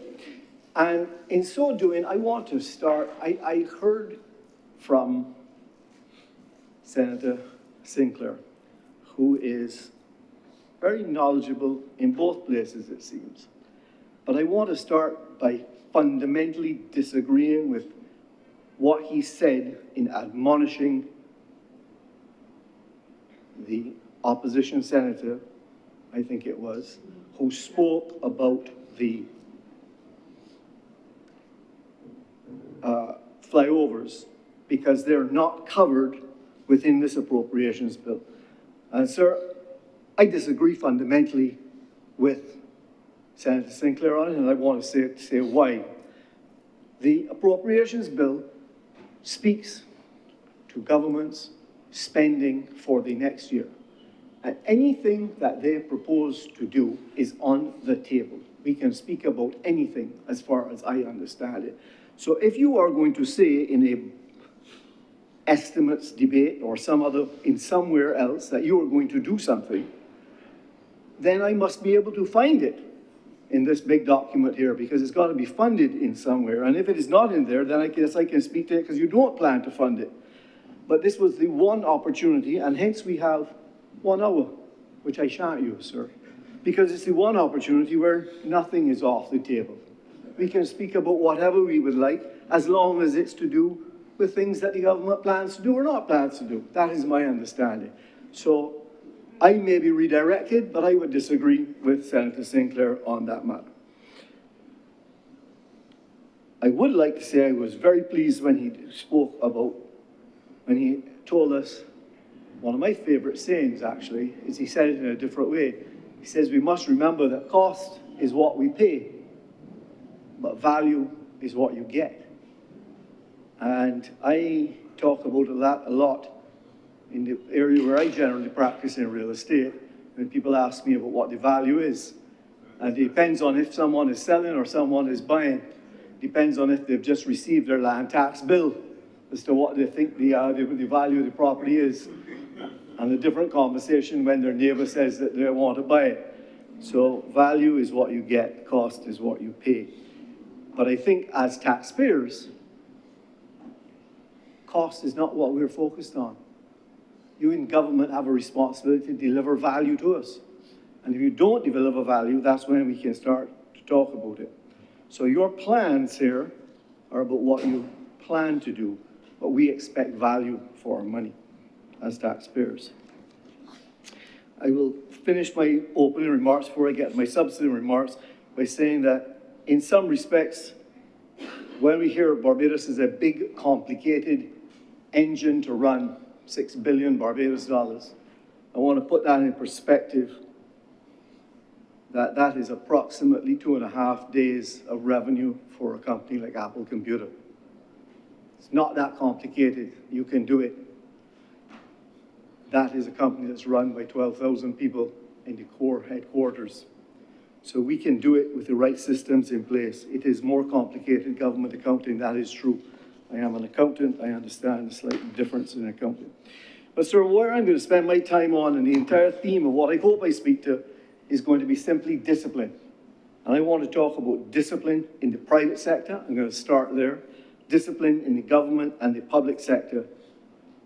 And discipline is about what we really want. And is it, in fact, what we really want in Barbados? Do we really want the discipline?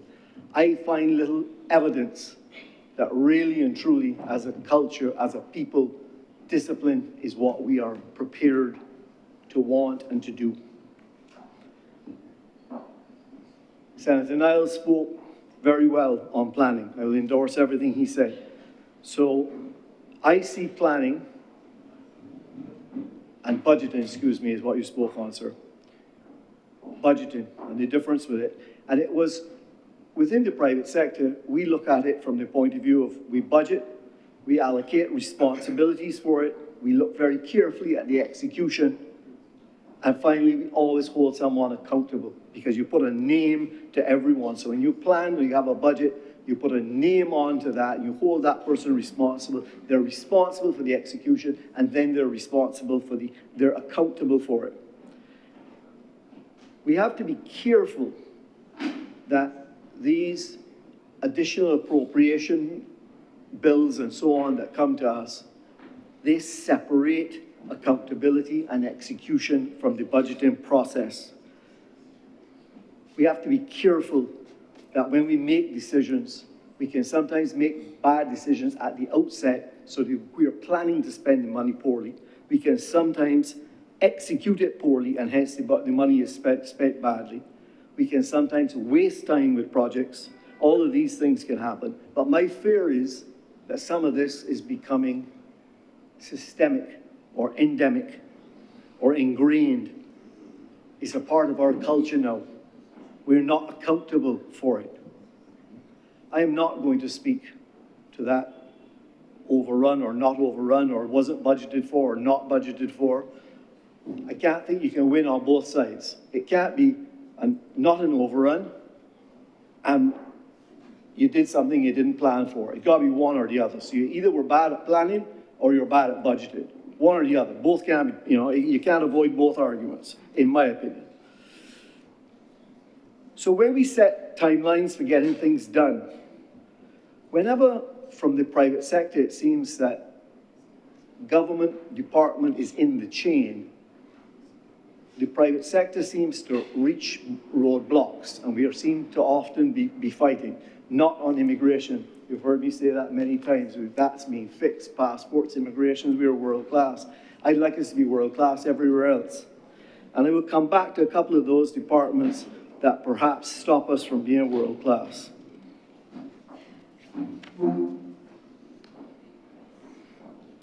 I am concerned, sir, as we start this budgeting period. I'm not sure how many people have done the math, but it's been pretty simple math to do. I may not get it right within $1,000, but it'll be more or less correct.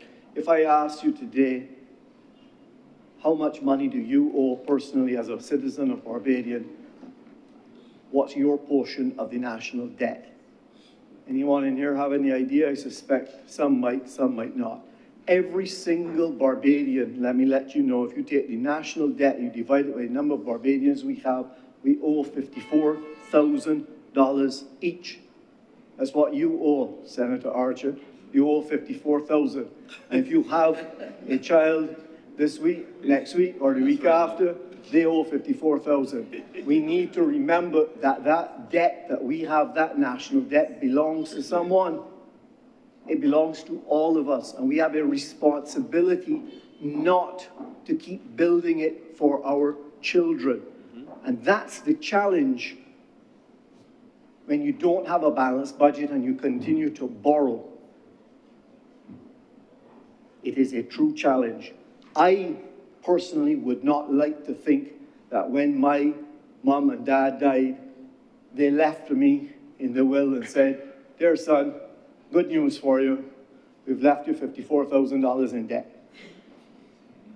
Is that what we want for ourselves? Or do we want to change this trajectory so that we might put a rest to the, I'm not saying to you that it is not, we have to repay it all today, but I would like to understand what is our plan? What is our discipline? What do we plan to do for our children?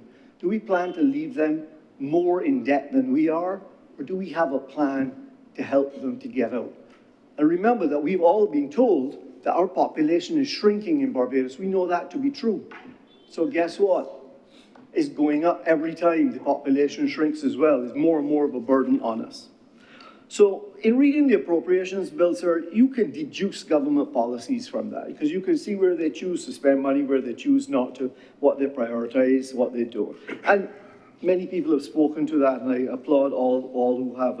And as Senator Ford has said, you stay within your, for me at least, I like to as well, stay within the rails of what I understand. So I listen intently to other people who are experts in areas that I am not. I try to stay, like how you've described, within the rails.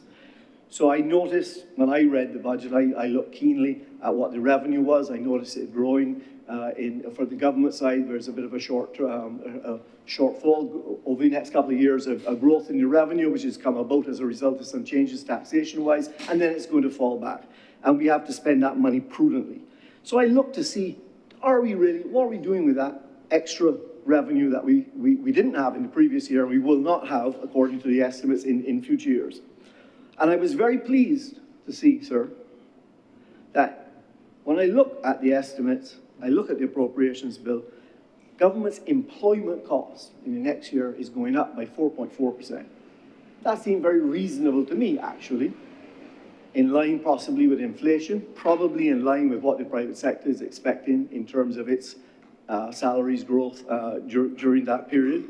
I was quite pleased to see that. So from that, one could deduce without looking at every single line item, because I can't, just as many senators, I think Senator Reid explained it to, Senator Sinclair has explained it, it's a very detailed process. I can't go and look at everything, but I look at the macro level. I'm pleased to see that government is being prudent in its employment. Having said that, I don't know the exact figures, but the numbers when you ask and are knocked around, somewhere around 20,000 people are employed within the Barbados government, which equates to about 15% of our entire working population work in a government job. We aspire many times, I hear in here, I don't say it myself, I listen, I hear, we aspire to be, we look to Singapore for examples of what we would like to be. So in that particular example, I would just like to say to you, in Singapore, 4% of their population works in government. 4%. We're at 15%. Why I highlight this is because perhaps later on in my discussion, I'll get back to it, we have a drought of skills in Barbados. We have a drought of skilled workers. I have seen workers from the East, Chinese workers, I believe they say, I don't want to call particular nationality. I see that in the construction sector, we're employing people. We've got to get people out of Colombia. We've got to get people out of Mexico, I'm told. I know for a fact that we have a problem with skills. We have a problem with people. And I'm suggesting to government that one consideration might be, this is a great time to reduce government workload and release those great people into the private sector where the private sector needs them. They are needed today. And I'm going to come back, and I don't want to say everything on skills before I get to there. So some specifics about the proposals that I saw, and as I said earlier, I can link the proposals made in the budgetary statements, or whatever the right words are, to the appropriations bill. Because I understand in there's a proposal that says there's going to be a rebate on security cameras so as to help with the cradle larceny. So that has to be paid for, because that rebate would have been thought of and would be assumed in these estimates to say there's going to be a rebate on that, so we're going to collect less money on the importation of security cameras. But sir, it really troubles me when I come back to discipline that our solution for cradle larceny is to put up cameras. Our solution should be lock up the people. The time has come. The time has come. We have talked about, oh, we're going to have proposal that we have to recognize where's your source of these goods that you're selling. We want to know where you got these from. We're going to go into the market and find out where you got these from. We have it. So I don't quite understand, if we are not doing that, how we continue to. I'm not disagreeing with the proposal. I'm quite happy with the proposal that cameras will now be cheaper and more people maybe will install them and so on. But I don't want us to get around the fundamental issue that we have, which is discipline with regards to this. It's not, when I grew up and I didn't understand exactly the English, I thought cradle larceny was you were stealing to live. You were stealing a few goods because you simply couldn't afford it and you're trying to feed your family. But it's not. But when I actually Google it and find out what it means, it doesn't mean that. It means it's stealing agricultural produce. But that's what we understood in Barbados. So I guess a van full is okay, because that's how it goes. The other thing, well, and I've used 15 minutes, so we're doing well. The other thing I wanted to talk on is the proposal on the flyovers. I want to collide with this because I don't see it in there. So if we are going to do that, there has to be some plan to spend that type of money. And I don't know if it's the right or the wrong thing to do. I would like to make a few suggestions of things that I think we could do immediately, and perhaps it could alleviate some of the problems, and maybe we could delay or build less or whatever. Because what I'm fearful of is that we move the problem from one place to somewhere else. So one of the things that trouble me, and I have specific evidence to give on this, is that wherever I see at many junctions these vendors on the side of the road, I notice that traffic sometimes is worse. But just last week, I had occasion to drive through the Carewood area and come up to the T-junction there by Lairs to turn right, and it was free of flowing traffic. I had dreaded to go through there. But guess what I found out? The vendor who's normally on the left was ill that day. So he wasn't selling. So the traffic was freely flowing through there. We need to deal with some of that issues. We need to deal with the traffic light at Westmoreland. When it flashes, there is no traffic. We need to deal with the situation where people are blocking roundabouts when they can't see to get through the other side. All other countries will have, many other countries will have the yellow box that's painted. You don't enter until you can see your way out. How many of us have sat coming from Warrens, going to the south of the island, and you get to the roundabout, I call it Conmere, but I don't know what, the right round, Wardford Junction, I guess it is. You get there and you're stopped. Not because there's traffic at the other side, it's because everyone going towards Hothersville has blocked the road. We can solve that. I can get some yellow paint. I will provide the yellow. I'll go and paint it. Sir, you would come with me. I'm sure you would. We can paint some yellow boxes. Don't go through there. Don't go through there. We should put some signals in some roundabouts, all kinds of stuff. I'm not going to dwell on this. The point I'm trying to make is the discipline that we need as a society. If we are going to solve these problems, we don't just need to build something more. We could start by having some better discipline on the roads, which might, in fact, address a significant portion of the problem that we have. I would like, and I'm calling on, and I will use my time on my feet to call for one thing, which is that I see that we are building a beautiful road down on the east coast at Calawash. We're continuing what this government did in terms of what the Barclays Park side is now continuing through Calawash. But I'm deeply concerned that that beautiful, wide, new road needs some cameras for speeding or something on it. Otherwise, it's a difficult place to police, but it's a really easy place to get some easy revenue by simply putting up some speeding cameras and sending out some tickets you could pay for yourself in a day. So, sir, while we're talking about roads, I would like to then move on for a moment to speak about, I've said this before, and it didn't get any traction, so I wouldn't say it again, which is about public transportation and how we perhaps could alleviate some of the problems on our roads with road traffic if there was better use of public transportation.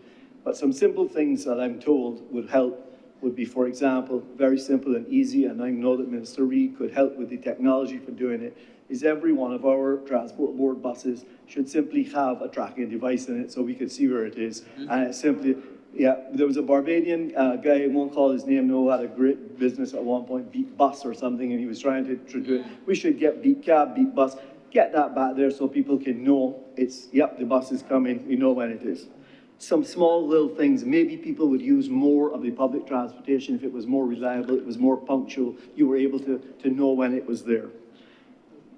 But sir, on the roadside, you know, when you try to get a work permit to have someone come in the island who are non-national and work, rightly, the rule is you should really only be bringing someone who has a skill that's not available, and you're not taking a job that a Barbadian who is otherwise not working could have. That's the right thing to do. That's the test that we do. And we've had that for years, and it's the right thing to do. We need to look after our people first. So how come we don't apply that test to foreign contractors building our roads? Because I want to go back to the road at Calawash and say here again, I have not seen with that foreign contractor, I have not seen Barbadians that are working on it. And there probably are some I haven't seen, but they're vast majorities of overseas people, and they're not doing anything that we could not have done ourselves. And they certainly, sir, have not executed it in any better fashion or any quicker. In fact, they've done it in a worse way than we can do it. We have good road builders, and we have had for a long time. It is unnecessary to bring in people to do things that we could do ourselves. So, thank you. Tourism. Tourism is an area, and I'm really glad to be joined by Senator Ford, who will help me with this. And so I won't speak too long on it because he's maybe more of an expert than me, but perhaps my focus is on the villas. Just give you a couple of statistics here before I make my point. To my knowledge, there are 6,423 hotel rooms in Barbados through the BHDA, spread over 112 properties. We don't know exactly how many villas, but those could be small apartments, Airbnb types, whatever. We don't know exactly. It's kind of hard to know because they're not all registered, but we estimate that there are probably about 6,500 of those for about 13,000 rooms in Barbados. And I want to give you that for context, because 13,000 rooms, just actually out of context, for 6,423 rooms in total of Barbados, I think Senator Ford would know that that's actually still not as large as the largest single hotel in Las Vegas, which is 7,000 rooms in one hotel. So I mean, we're big, we're spread out, we're all over the island, we're quaint, we're nice, we're all of those different things. But I use that word quaint, sir, specifically because I worry. I worry that we may be losing this quaintness as we accelerate the number of hotel rooms that we're building, as we accelerate the amount of cruise ship passengers that are coming here, and our infrastructure has not caught up.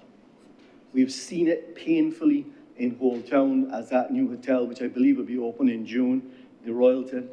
We saw the pain that we went through with that road and what it means, and where many people are worried about how many people are bringing to that beach and the overuse of the area and so on.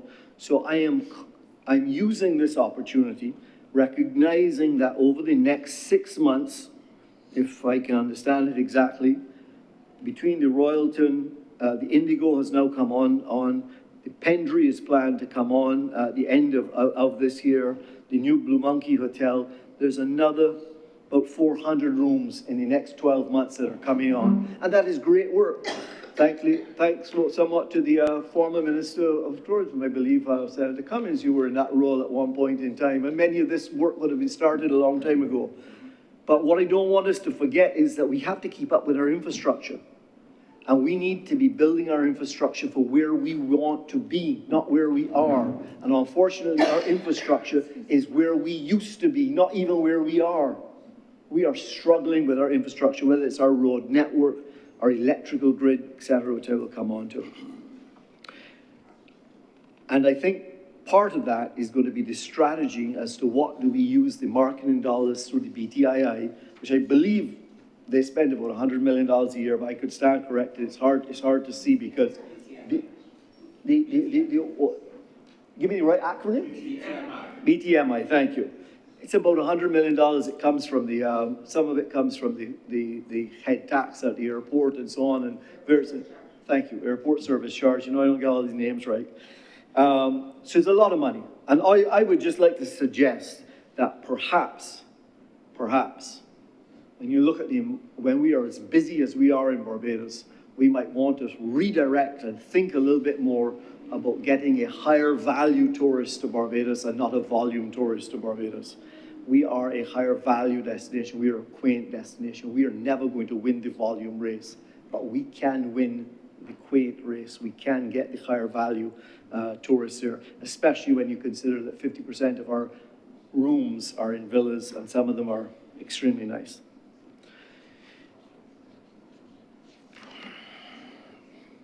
Crime, I'll touch on it for 2 seconds and say my 2 words.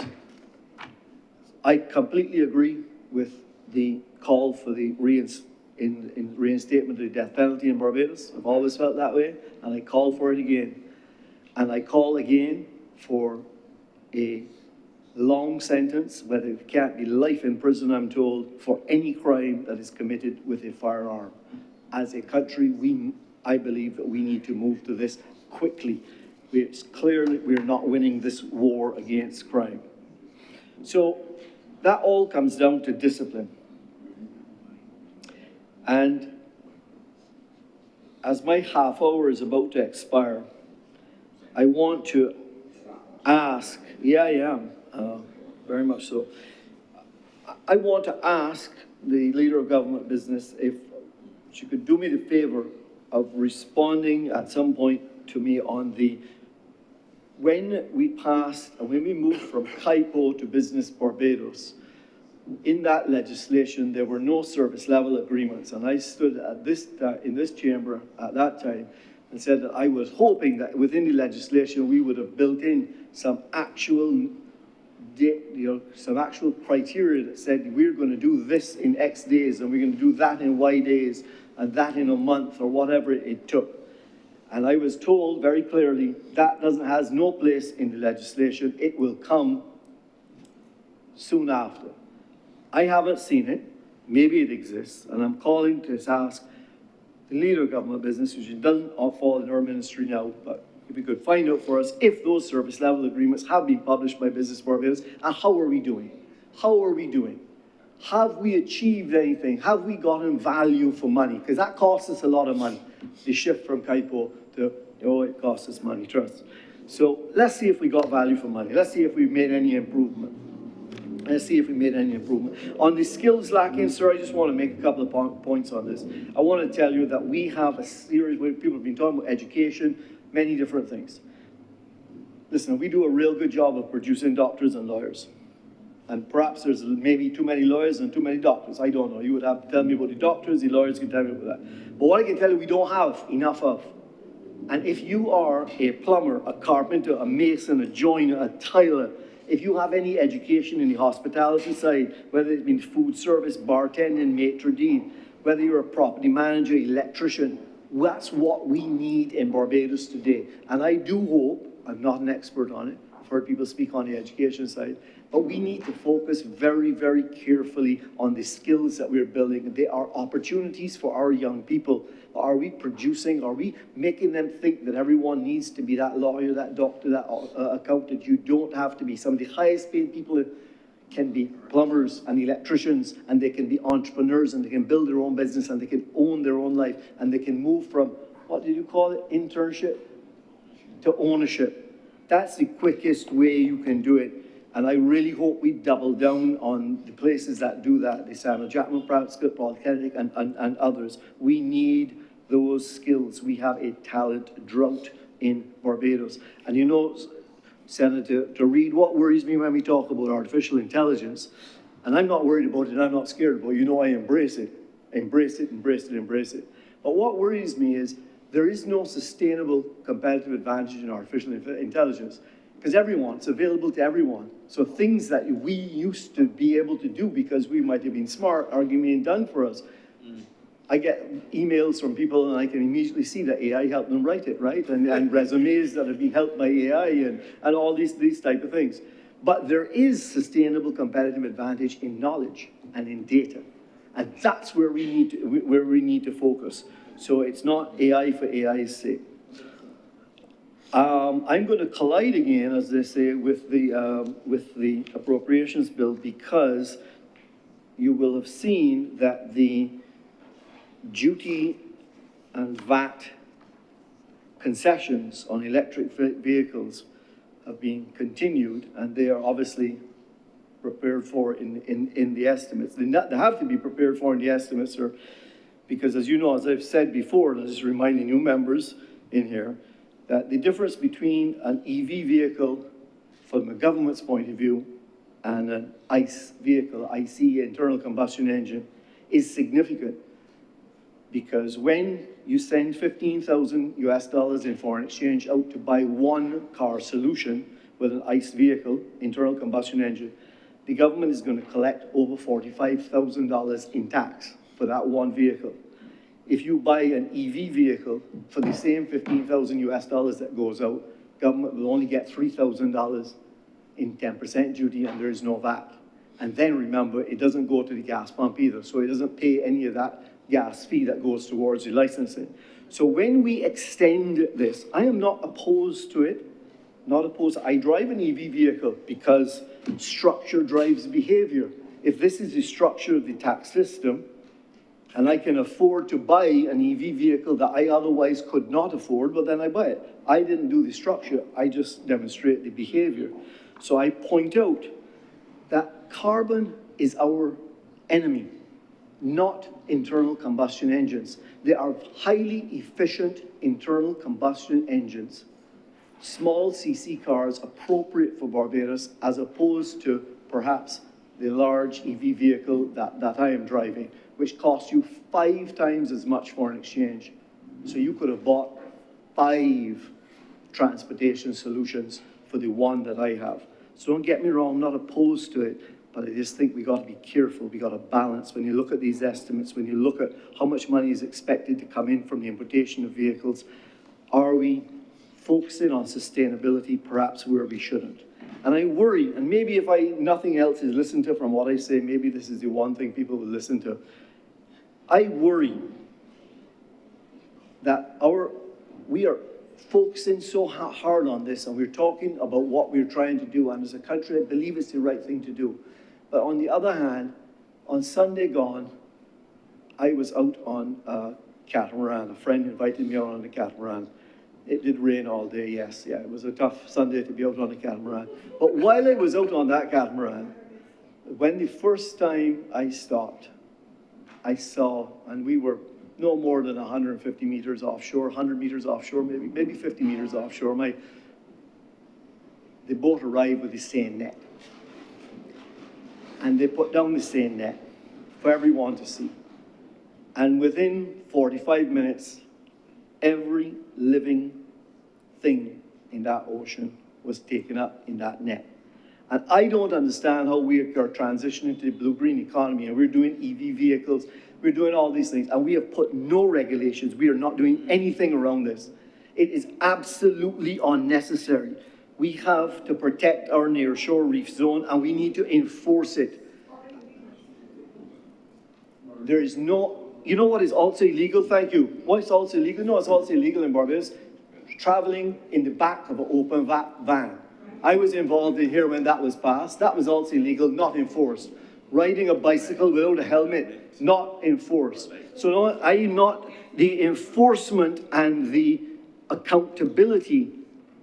We can spend all the time we want in here passing all these different regulations. And I've said before, as that good Greek philosopher told you, the more laws you have, the more corrupt the society. Remember me giving you that quote. So we keep passing laws and we don't enforce them. And that looks terrible. And it's done right out in front of all of our tourists to see. So it doesn't matter how many EV vehicles you have on the road. It doesn't matter how many speeches you give in the world about rising sea levels. If you continue to allow, say, net, and when we moved the boat further a little bit down, I couldn't take it, and they came there, and they did it there as well. It is absolutely awful, and I don't need to go through all the things that they say. What I would like to do, though, is to say, look, maybe these folks need an income. So let me give them an income. You know what we should do? We should put down moorings, permanent moorings on our west coast, so that the 30 or so pleasure craft, that same catamaran that I was invited on, doesn't have to drop anchor every time. And if 30 of those boats drop anchor every day, and they drop anchor 2 or 3 times, that's 100 times the anchor goes down. Why don't we put out permanent anchors for the pleasure boats? Why don't we employ those same people who are clearly familiar with the water and familiar with the area? It will be good income for them to maintain, to collect the revenue from it. We can charge the pleasure boats, we can charge individual boats. We should do that. We could do it. Again, dropping an anchor each time is not in keeping with our sentiment of being in a blue-green economy and really wanting to protect our environment. And to that extent, also on the international visiting yachts, we have a key opportunity here, I think, that we should have looked at. And when you have these large boats, there's supposed to be a clear, well-communicated anchoring plan, but it has not been updated. It's not easily found. And there needs to be more of them. And if we can have designated, clear, safe anchorage and mooring zones for these international yachts, we can earn money on it. All over the world, they're charged on a per meter, per night basis, and we need to do it, and we need to do it quickly. So, sir, I'm going to close, took a lot longer than I thought, on what was also spoken in the other place about the challenge that we have with the rising oil prices and the need to release this investment that we have been focusing on in photovoltaic. I just want to update, and I'm happy to be corrected by anyone in here who knows better, but my understanding is that, and we've heard these numbers before, sir, there were applications applied for 400 megawatts of photovoltaic in Barbados, 400 megawatts. There was 205 megawatts approved, but the Barbados Light and Power had said from the beginning that without battery storage, they could only allow 100 megawatts. So we know that there is over 100 megawatts, a lot of it actually procured, paid for, some of it actually built, which is not yet turned on. And what I heard said in the other place is that with the rising energy costs, we have got to accelerate this. I also seem to remember in late November, I believe the then Minister of Energy, Senator Cummings, had actually said publicly that there was some signatures went on to unblock over $500 million in investment and was coming soon. Signatories, thank you, 500 million. So it's been 4 months since then, and with in the other place, hearing about what's happening with the oil prices, seeing it in the world, realizing how an impact it has on Barbados. I'm just curious as to where are we at with that, because that is going to be a huge impact on all of the Barbadians. As far as I understand it, we still have no private power PPA, I think it's called, drafted or any agreements for BESS. I know this painfully myself, having a BESS system which can't be turned on. There is still no interconnection agreement with the BL&P Light and Power, and there still is, the BESS licenses are in process, I understand up to recently, but I understand that there's been not many being issued to date, but perhaps there'll be an update on that. What I would like to say on it, sir, is a significant amount of money has been spent in the private and the public sector, and we have got to unblock this situation. And if we unblock it quickly, we could have saved a lot of money in the foreign exchange. So hopefully I have collided at times with the appropriations bill. Hopefully I've been of some entertainment, and I will close on my last pet peeve. I think that this document could be so much simpler if we simply move from frustration to facilitation, move away from the concessions, move to a flat VAT of 20%, have a basket of items for our people in our least well-off part of society so that they can have VAT-free items to live by, and to remove personal income tax completely so as to simplify all that we're doing. Do not tax anyone upon what they earn, tax them only upon what they spend, and get away from your duty and go to a simple, flat duty. So that will solve your problem, that you don't have to issue concessions because everyone will play on a level playing field and no one will have to ask for concessions because you're going to give them anyhow if you ask. No large project, as I've demonstrated in here, in the last 25 years, sir, has been built without concessions. So we're going to give them anyhow, so why not make it the same for everyone? So don't focus on my number. I haven't done the math. For those who are trying to do the math on a 20% VAT, I haven't done it. I'm simply saying, change your philosophy. Change your philosophy from one of a complicated tax system to a simplified tax system where you know that you will tax people on what they spend, not on what they earn. And simplify it, you can do things a lot easier. And with those few words, I'm obliged to you, sir. Thank you very much, Senator Malado. Senator Commissioner Benjamin. Mr. President, this morning you got a special good morning.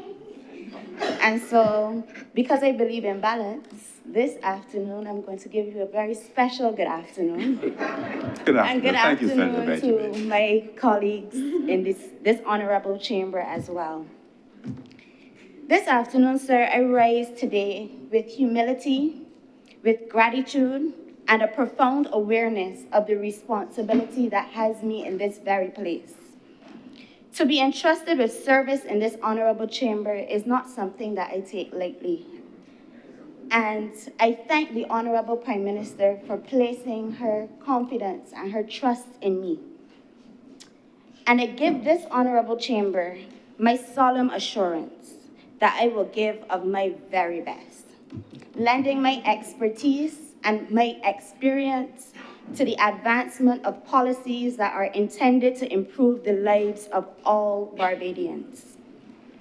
Mr. President, it is customary in your maiden speech to acknowledge those who have shaped your journey, and through influences in my life, there are far too many for me to be able to mention. As my colleague, Senator Odell mentioned, she was placed in a number of extracurricular activities her whole life, and for me, it was no different.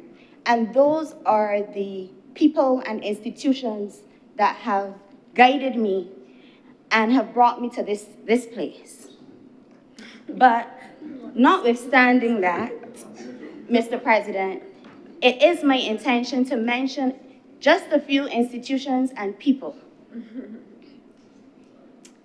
First and foremost, Mr. President, I acknowledge the role of the institution of the Barbados Workers Union. That institution has shaped my understanding of advocacy and representation.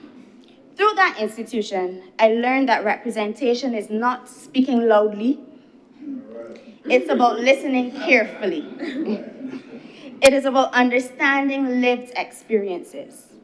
And in that vein, I must also acknowledge the General Secretary of the Barbados Workers Union, who is also the sitting MP for St. George North, where the action is, and her role and contribution in my life.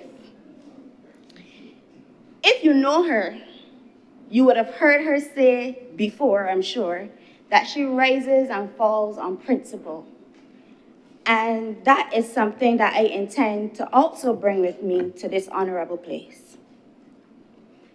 I also acknowledge Sir Roy Trotman, who I consider to be one of my greatest teachers. He is a man of a wealth of knowledge. He knows a lot about everything, but especially industrial relations. And he is someone who is willing to share his knowledge, and I am always a willing recipient.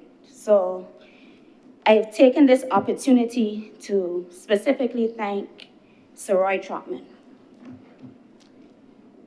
And Mr. President, I also want to acknowledge my comrades and delegates at the Barbados Workers Union, many of whom share on a day-to-day basis their lived realities.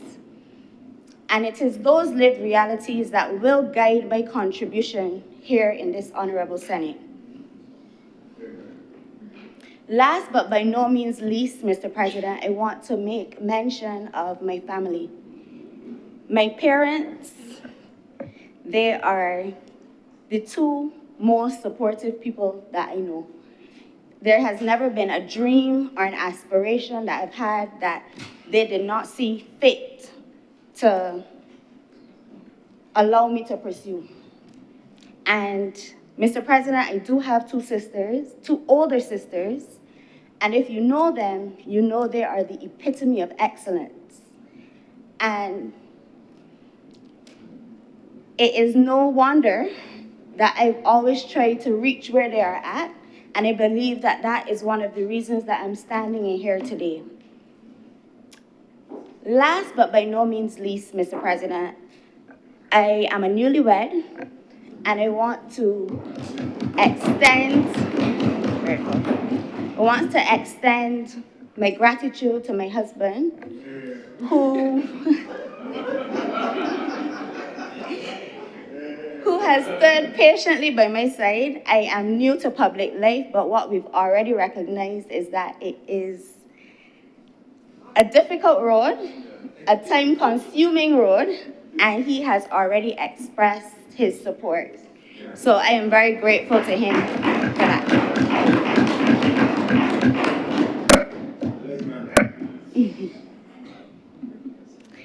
So, Mr. President, it is my intention to focus today on Head 84, the Ministry of Labor, Social Security, and the Third Sector. But it is my considerable view that ministries do not exist in a vacuum. So to this end, you will hear me speak on things that you may not deem to be part of the Ministry of Labor's remit. But hopefully by the end of my contribution, you would understand the intricacies between ministries and the fact that the Ministry of Labor touches every stage of an adult person's life. From your first job to career progression, workplace safety, employment protections, retirement security, and community support. It is a huge ministry with a huge mandate. And the reality is that when labor leads, Beijing succeed. It is also the reality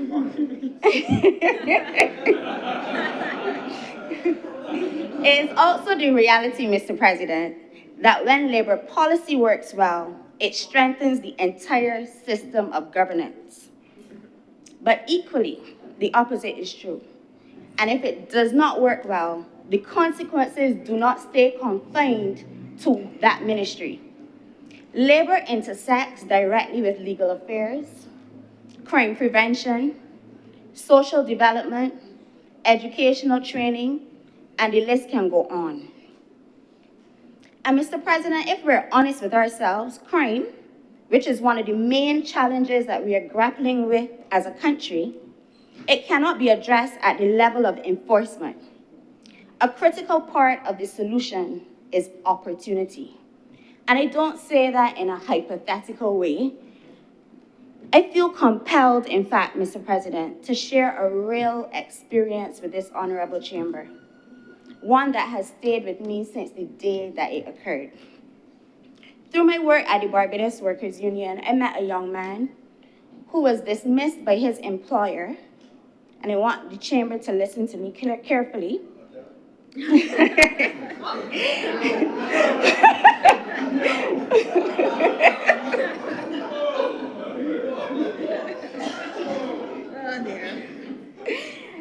I'm not getting it out of you, Senator Slocum. He was dismissed from his employment after the employer learned that he had a criminal charge at the time of entering employment. I want the chamber to understand that this young man was employed for 5 years before the company learned of that criminal charge.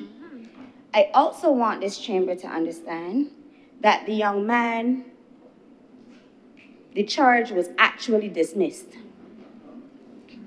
Nonetheless, notwithstanding all those facts, the employer dismissed him.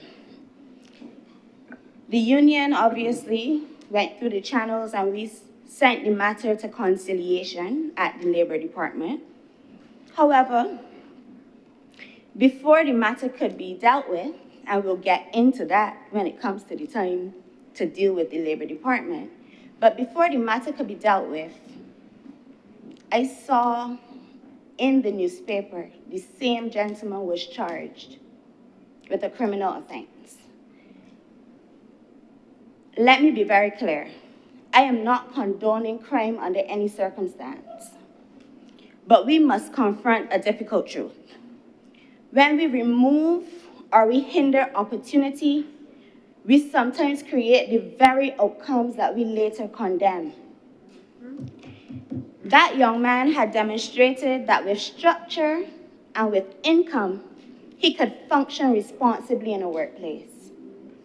We had cogent evidence of his ability and his capacity to contribute meaningfully to society. He was employed for 5 years without issue. But when an old issue came to the company's knowledge, the response was exclusion. And exclusion became the pathway to worse outcomes for him.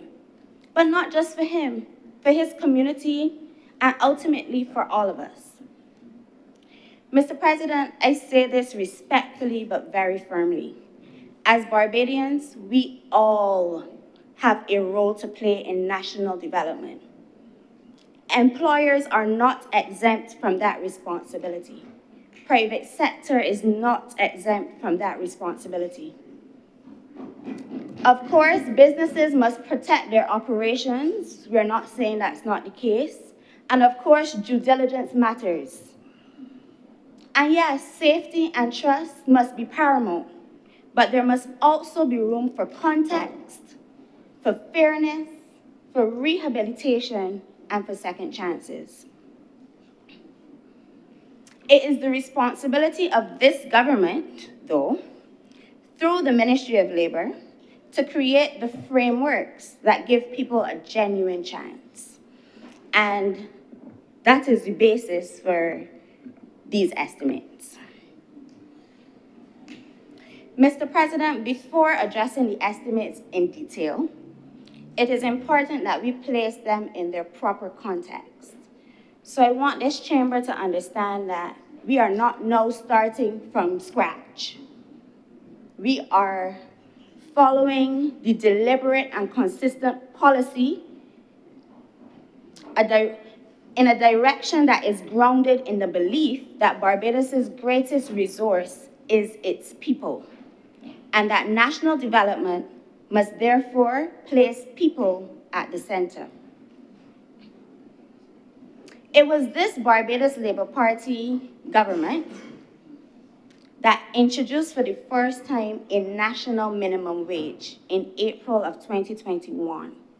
And at that time, the national minimum wage was pegged at $8.50. But the commitment didn't end with its introduction. The government continued to strengthen the national minimum wage over time. And in June 2025, it was increased from $8.50 to $10.50 per hour.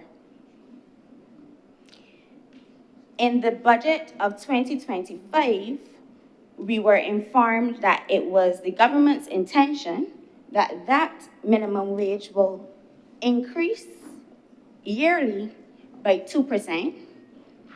And they made it very clear that that does not mean that the minimum wage board will not sit. That 2% was strictly to incorporate the fact of inflation. And so as of January 2026, the national minimum wage is now $10.71. And that is something that should be celebrated. But it is not something that we are necessarily comfortable with. This Barbados Labour Party government has made it very clear that the aim is to have a livable wage. So the minimum wage is more than a labor policy, Mr. President. It is a social justice measure. It ensures that employment becomes a pathway out of poverty.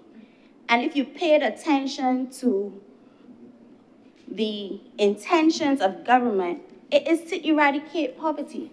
So that's why we need to move in the direction of a livable wage.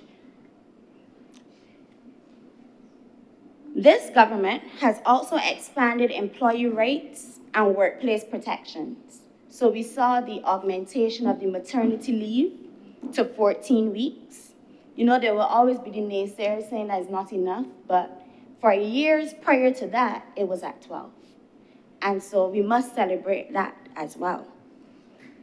This government also was responsible, and I will plug the Barbados Workers Union here to say that for years, for decades, we, through our collective agreements, had already had paternity leave in certain workplaces. But what the government did is to legislate it. So now you can't pick and choose as an employer. It's now part of legislation. In addition, anti-discrimination provisions were strengthened, workplace safety reporting obligations enhanced, and significantly, labor-linked conditions tied to government concessions so that businesses benefiting from public support are expected to meet reasonable labor standards. Taken together, these actions reflect the government's coherent philosophy that when workers earn more, households stabilize. When households stabilize, communities strengthen. And when communities strengthen, the national economy becomes resilient. And these estimates, Mr. President, are not a departure from that trajectory. They are simply the next step. And so as I get down to business, Senator Slocum. Moving to Program 40, Subprogram 156, looking at the Secretariat for Social Partners. This is something that is near and dear to my heart, because one of the things that confirmed my own desire to align with this Barbados Labour Party government was its approach to governance. This government doesn't pretend to have all the answers, and I heard Senator Goodrich quote that earlier today. We don't. But what it does is ensure that we listen, and that after listening, we reassess and then implement. And in my view, that is the essence of good governance. And we see that philosophy reflected from the grassroots level. So when we think about Paris Speaks, Mr. President, Paris Speaks is something where the Honourable Prime Minister, along with her members of Parliament, go to every constituency to ensure that people have the opportunity to not only be heard, but to have their legitimate complaints actioned.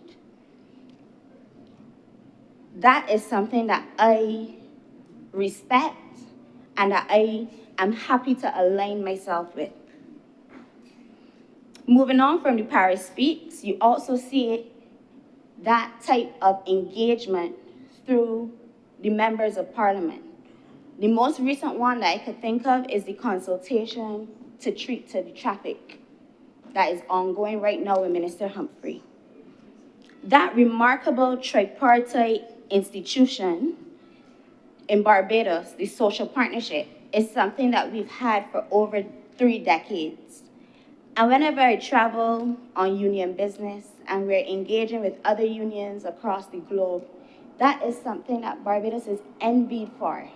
The fact that we are able to sit at a table with government, private sector, and unions and go tete-a-tete and figure out policies,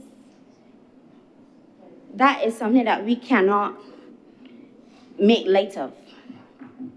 It's not merely a procedural arrangement. It's a recognition that sustainable solutions emerge when stakeholders are genuinely engaged. And it aligns directly with the framework promoted by the International Labour Organization, which emphasizes tripartite dialogue as a cornerstone of labour governance. Mr. President, in this chamber, many of my colleagues have rightfully mentioned the geopolitical tensions. And I want to submit that this model of governance through the social partnership is something that becomes even more critical in these times, in times of economic uncertainty. When global shocks occur, and they are occurring, and there's nothing that a small island developing state can do about it, but when they do occur, no single institution has all of the answers. The ability to consult, to reassess, and to respond collectively becomes a national strength.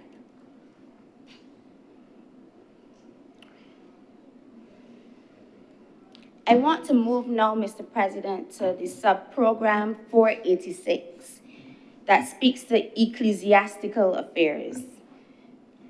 Today, in this very chamber, somebody made mention of it, and they didn't understand the placement under the Ministry of Labour's portfolio. So I hope that after I share my contribution, it becomes a little more clear. Because at first glance, with a myopic scope, this sub-program may appear removed from the core functions of labor administration. But when we consider the broader remit of the ministry, the connection becomes very clear. This ministry is not concerned solely with employment relationships. It also engages with social stability, community development, and support structures that help individuals remain productive members of society.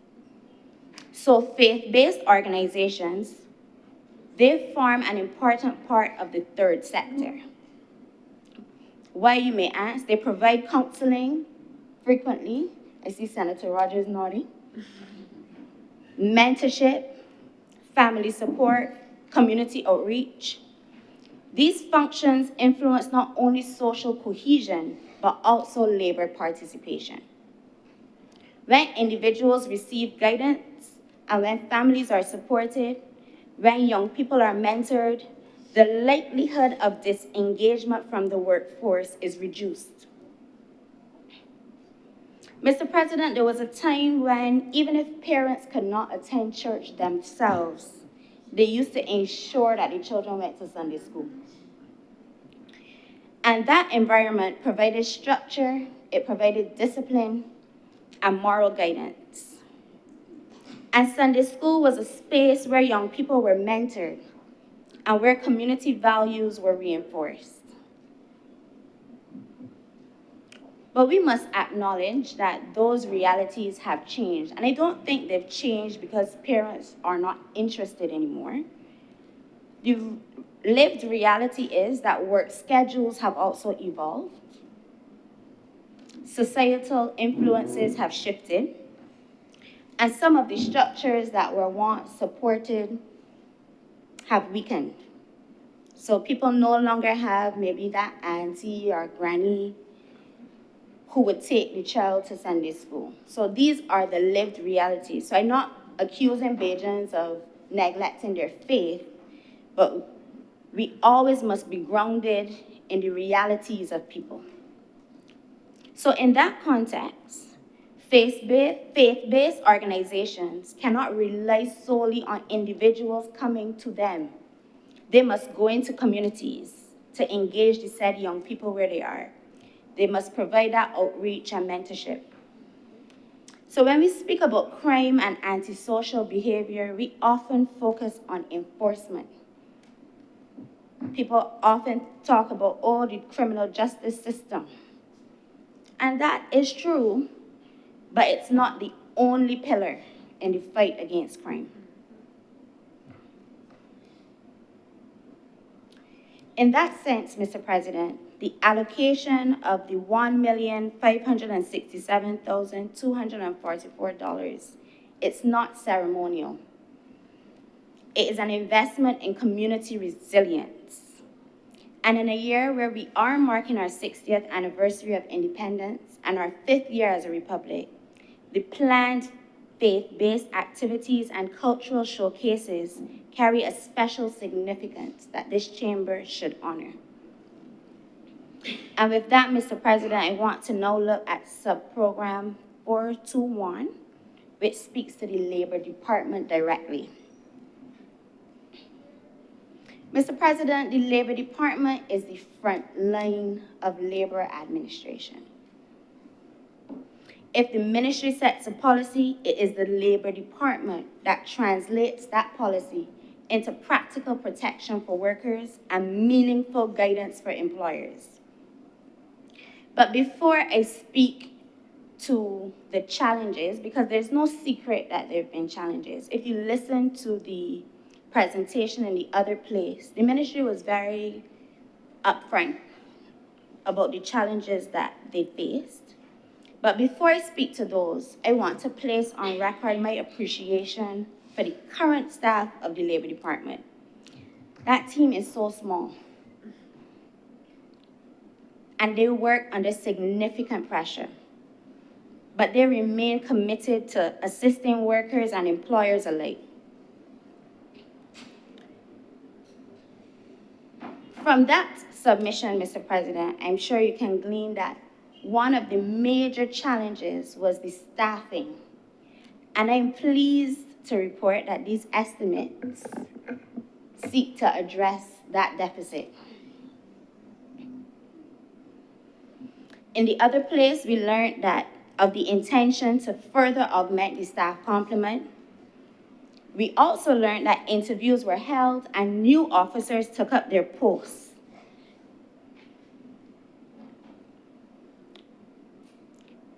So, Mr. President, I am very hopeful because through my work at the Barbados Workers Union, the efficiency of the Labor Department is something that was always a concern of mine. But like I am indicating, the estimates give us a sense of hope.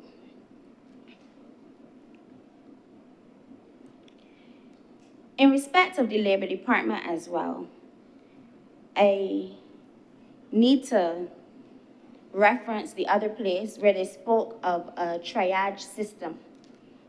And this was when they were functioning under fewer staff, and they indicated that people would be actioned depending on if they were able to come into the Labor Department. And I want to submit that that's not something that is acceptable. When people go to the Labor Department, oftentimes they've lost their employment and wages have become an issue. So we are very hopeful that the remedies are now in place. Moving to sub-program 499, the Employment Rights Tribunal and Access to Justice. This is very closely connected to the work of the Labor Department. And one of the challenges that was expressed in the other place was the fact that they did not have a fixed place of abode, but these estimates also address that deficit. So the tribunal was functioning in a way where they all shared the space with the Labor Department. So if conciliation meetings had to occur, then they had to figure out the timetabling. But these estimates address that to ensure that they have a space allocated for them.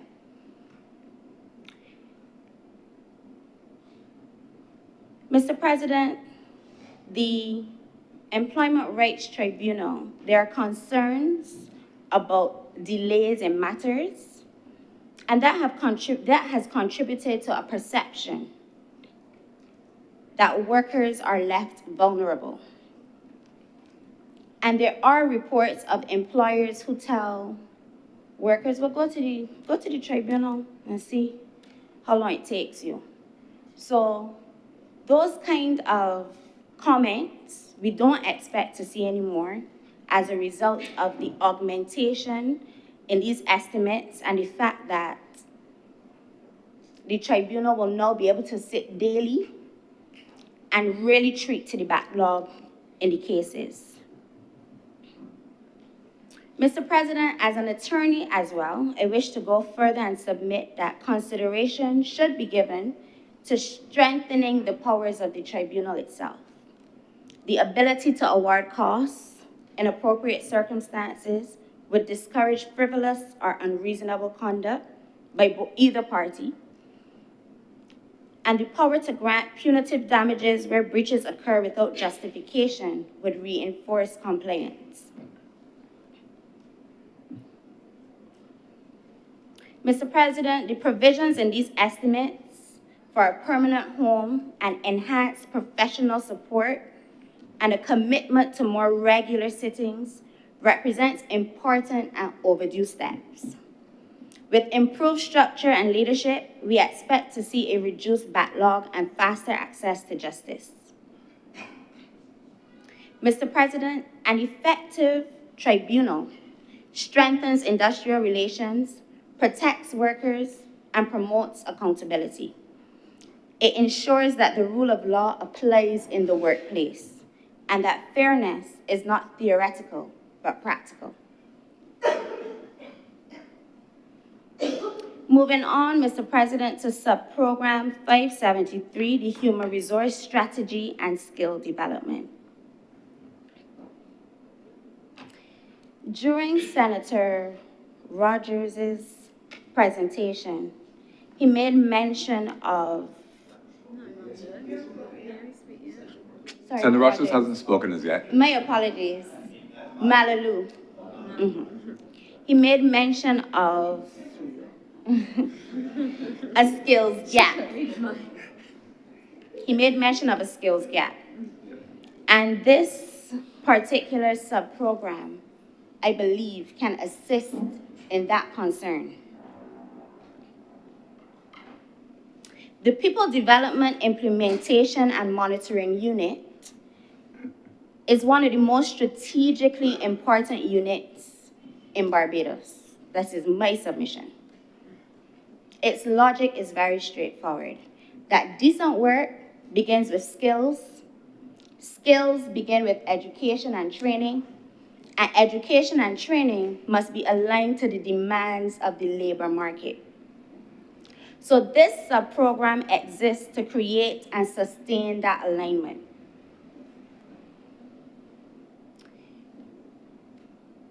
The establishment of a sector skills council is one of the things that this sub-program intends to address.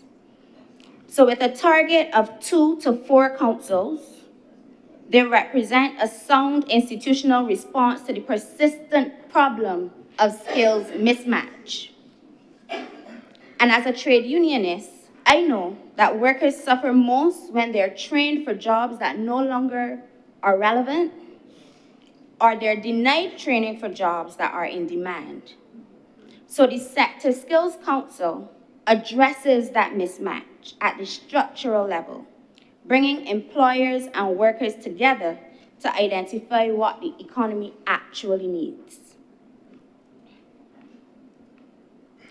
Mr. President, I want to submit that the skills challenge before us is not only about closing today's gaps.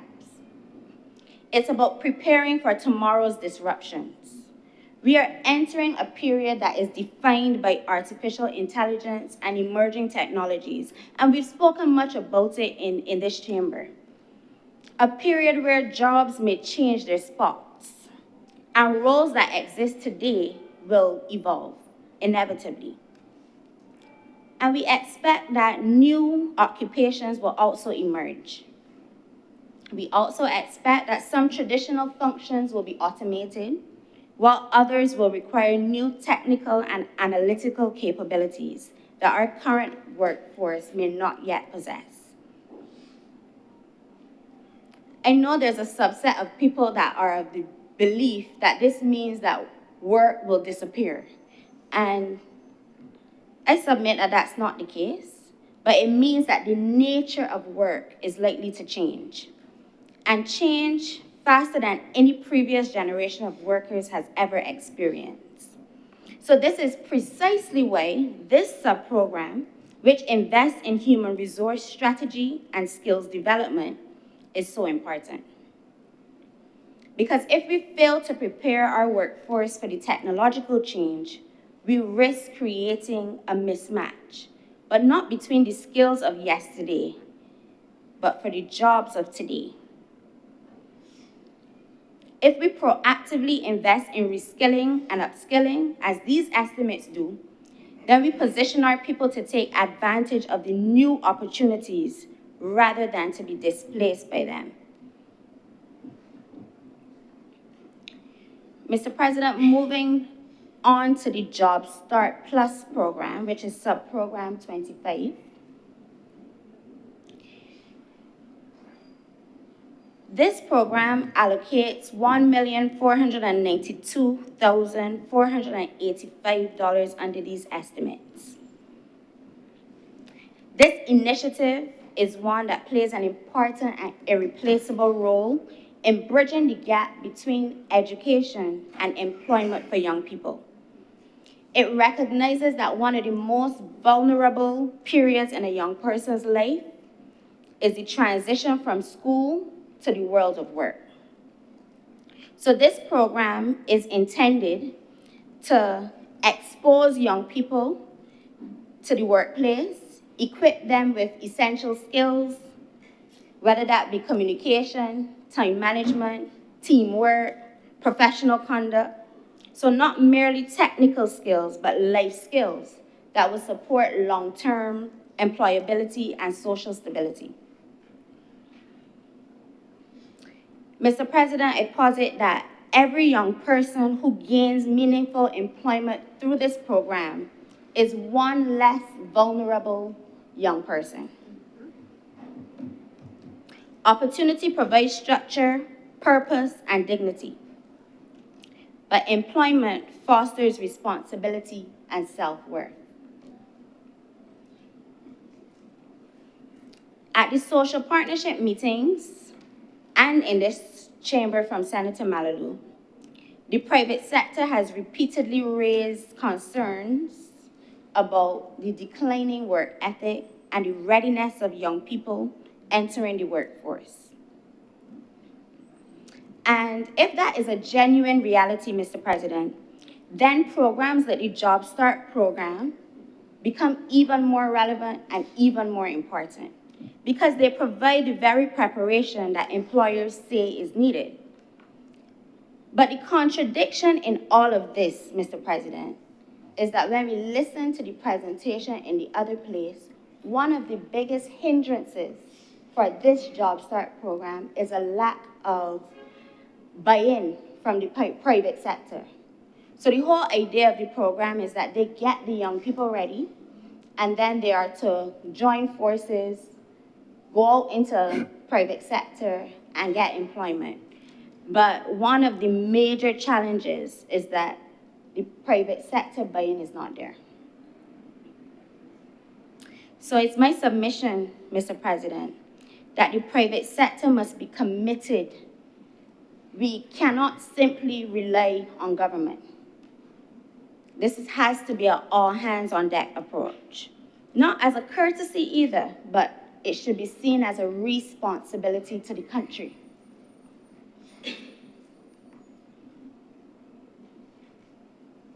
Moving on, Mr. President, to Sub-Program 24, which speaks specifically to the third sector, partners in national development. As I mentioned just now, Mr. President, the Job Start Plus program, it cannot operate in isolation. They need partners. And one of the partners, a sector that partners well with the Job Start program, is the third sector. Much of its reach, its placements, its training partners, its community access. These estimates recognize an important reality. I will repeat myself, that government cannot do everything alone. National development requires partnership, it requires collaboration, and shared responsibility. The third sector comprises of non-governmental organizations, reaches individuals at the grassroots level, often before government intervention becomes necessary. Their work does not merely complement public policy. In many communities, it is the first and only line of support. We're talking about things like the Barbados Red Cross Society, who provides disaster relief social support programs, the Pinelands Creative Workshop, who engages young people through after-school programs and cultural development. So the third sector, Mr. President, also plays a vital role in supporting our elderly, because you have associations like the Barbados Association of Retired People, the Barbados Alzheimer's Association. So, Mr. President, I strongly support the provision in these estimates for the development of a legal and regulatory framework for the third sector. For too long, these organizations have operated within the institutional scaffolding that they deserve, without clear governance standards, without consistent accountability mechanisms, and without a framework that protects them while empowering them to grow. So, under the estimates, the third sector spoke to this legislation, and they are anticipating that this legislation will allow them to partner in a more serious way with government. Mr. President, I am about to close. I'm conscious that my maiden contribution has taken some time. And I trust that this chamber will indulge me in these final remarks. I began today by sharing my journey as a trade unionist and as an attorney. And I carry both of these identities into this chamber. And it is through those lenses that I examined these estimates. Through the lens of the trade unionist, I see a budget that takes workers seriously. Mr. President, I posit that the question before us is not whether we can afford to fund the Ministry of Labor. The question is whether we can afford not to. A labor department that cannot inspect workplaces efficiently is not a labor department. A Job Start Plus program that cannot secure placements is not fulfilling its covenants with our youth. So once again, we call on persons to understand that government cannot do it all, but that there needs to be partnership. Partnership with the private sector, the third sector. These estimates give this ministry the vehicle that it needs. And Mr. President, I commend them wholeheartedly to this chambers. I thank you.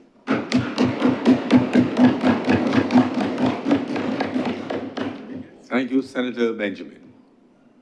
Senator Reverend Canon Dr. John Rogers. Thank you very much, Mr. President, for recognizing me and for affording me the opportunity to speak on the Appropriations Bill 2026.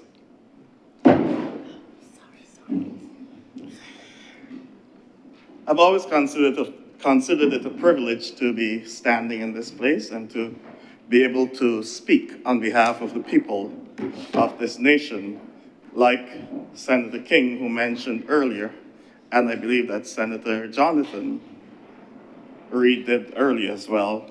Though not born here, this is my home, and this is the country that contributed most greatly to my development. And so, as I've said several times before, I will die on the hill for Barbados.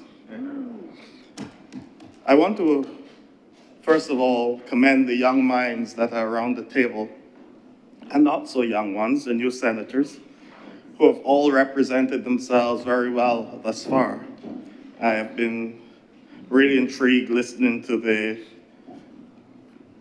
contributions and the quality of contributions that you've given. And it really attests to the quality of education that we offer in this country and the type of citizens we produce. I want to encourage you to continue to take this role very seriously, cognizant that there are 21 of us in here, but there are thousands out there who do have the qualifications and probably are more qualified than some of us to be in this place. So let us take this opportunity that we've been given very seriously. Let us take it seriously as well because of the nature of this place. The Parliament of Barbados is the third oldest parliament in the Commonwealth. It's also the third oldest parliament in the Americas. We have a long tradition. As Senator Cummins began, she said, coherence. There's a continuum, and we are part of that continuum. Or as Mighty Chalkness would say, we in town long. It therefore places us in a special place and a special position with a wealth of experience for centuries of its existence to speak to some of the issues, even internationally, to offer guidance to regimes which are much younger than ours in this world. But the greatness of Barbados did not begin recently. From way back in the 17th century, according to Dr. Carl Watson in his work, Slavery and Economy in 2011, he said that somebody opined in the 17th century that Barbados is the richest spot of ground in the world. It is the richest spot of ground in the world from the 17th century. So you are really representing the richest spot of ground in the world. I still believe it is. We gather with the experience of our past, an undulating past of fortunes and perspectives.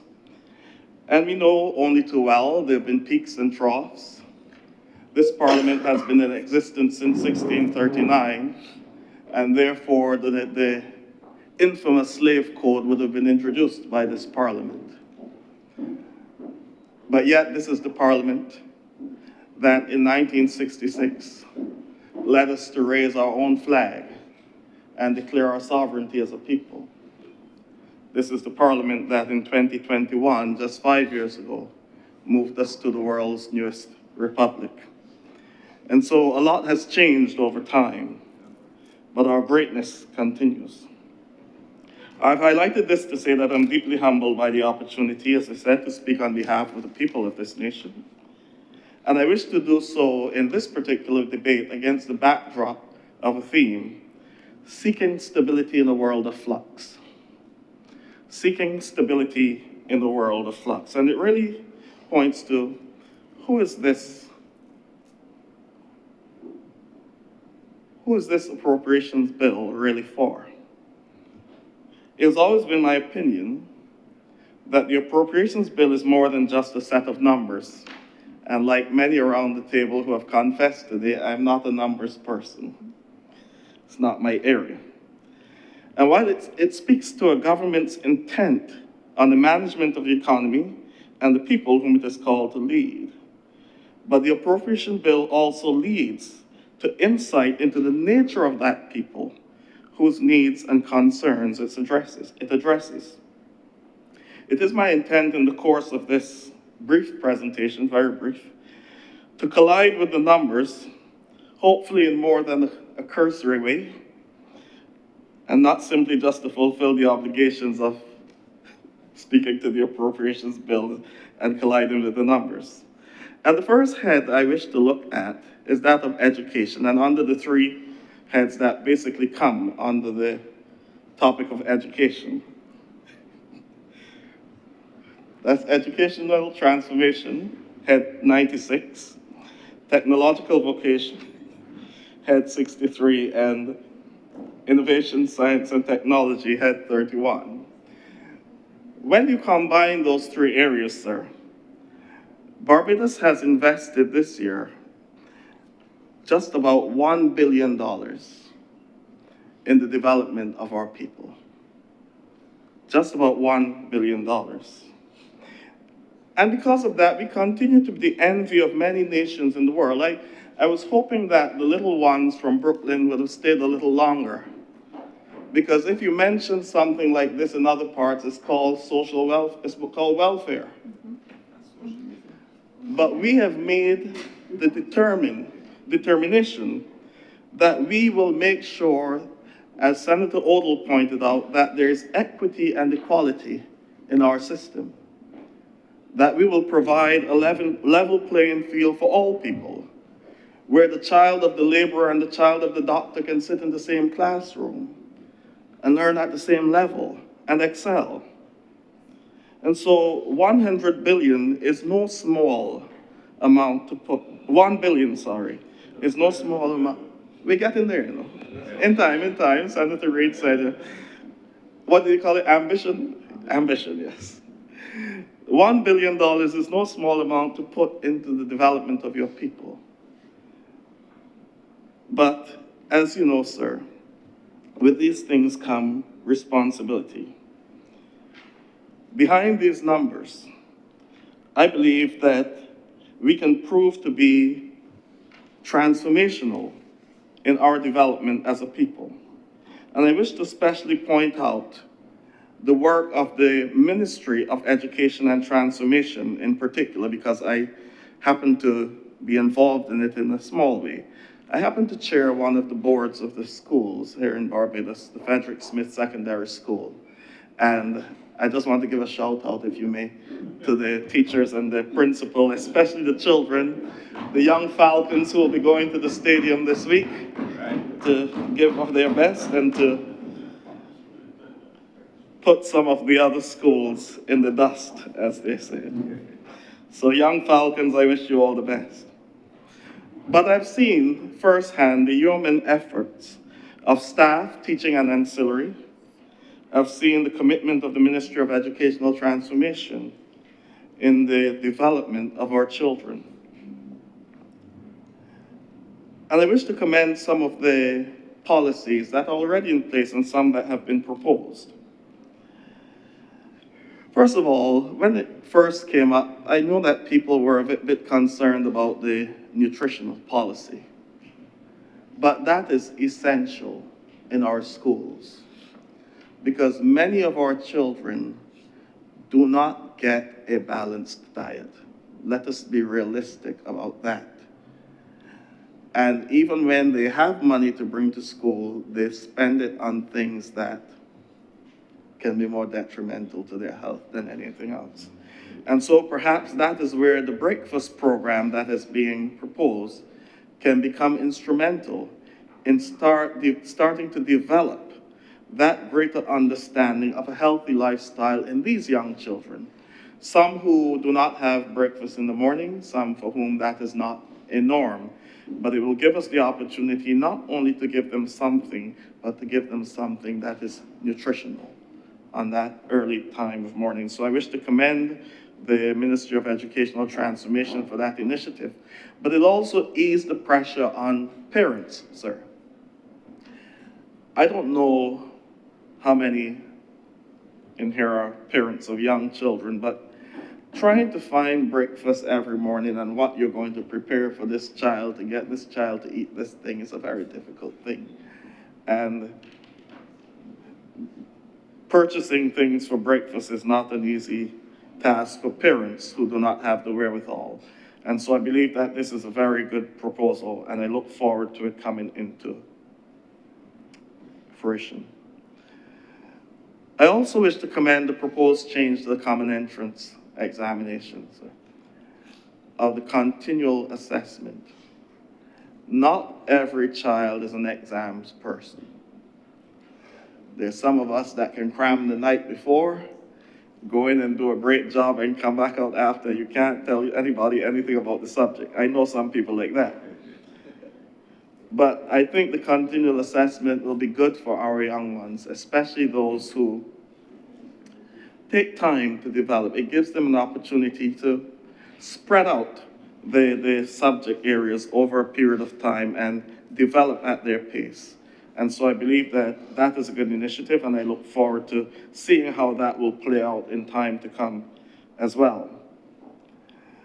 What has also been taking place in the Ministry of Educational Transformation is the infrastructural upgrade of our schools. Many of our school plans are decades old, and I had the experience last year at Frederick Smith when we had a bit of a problem with Spalding, and we decided, well, we were going to fix this because it was a part of the Ministry of Educational Transformational Infrastructural Program. The contractor came in, and as soon as he started touching, everything started falling off. And so we had a little delay in the opening of the school. But thank goodness we've been able to rectify that now. But not only is it about the remedial work of getting the schools back up to scratch, but also the transformation of the internal structure of the school to meet the 21st century needs in how we deliver education for our children. And so that is coming on screen in several schools. I look forward to seeing when it is completed in all the schools. There's also a beautification program as well, alongside the infrastructural development. There's a beautification program to make the properties more aesthetically pleasing for the children. In the time when we are stressing so heavily on mental health, the environment can help to shape how we see ourselves and how we see the world around us. And the whole idea of this beautification program is to provide a more calming environment for our children when they come to school, because the reality is that some of our children, unfortunately, come from places where there's constant noise, where there's this constant confusion.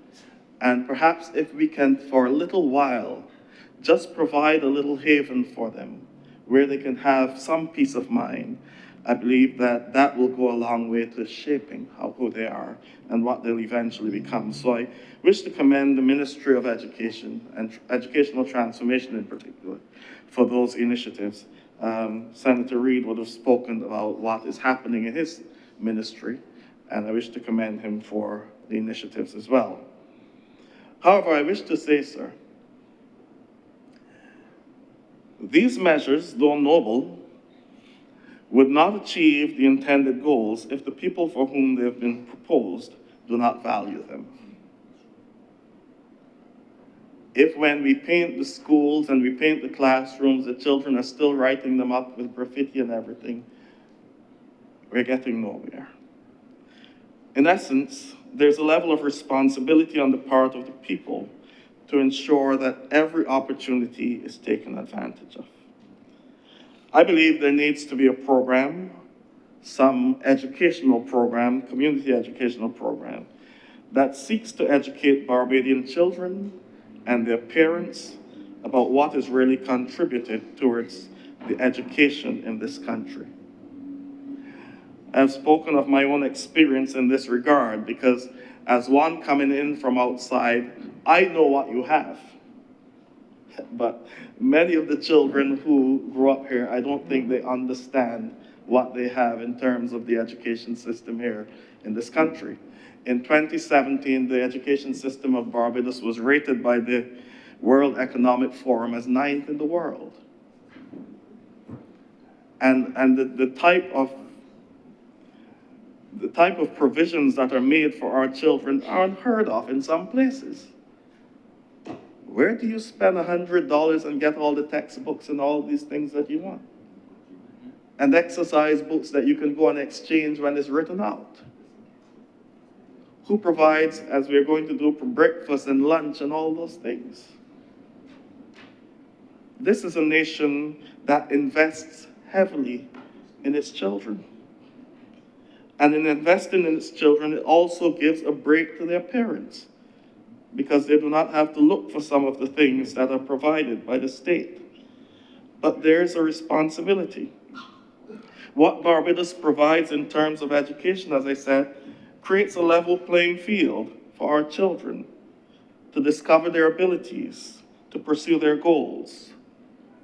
But as we have seen over time, there are some gaps. And those gaps have come because people have not recognized the value of what they had. And so children spend 5 years in school and then realize in the last term of fifth form that, oh, I really need to do some work. And by then it's too late, and then they have to find some other institution to go to, and then the government ends up providing more.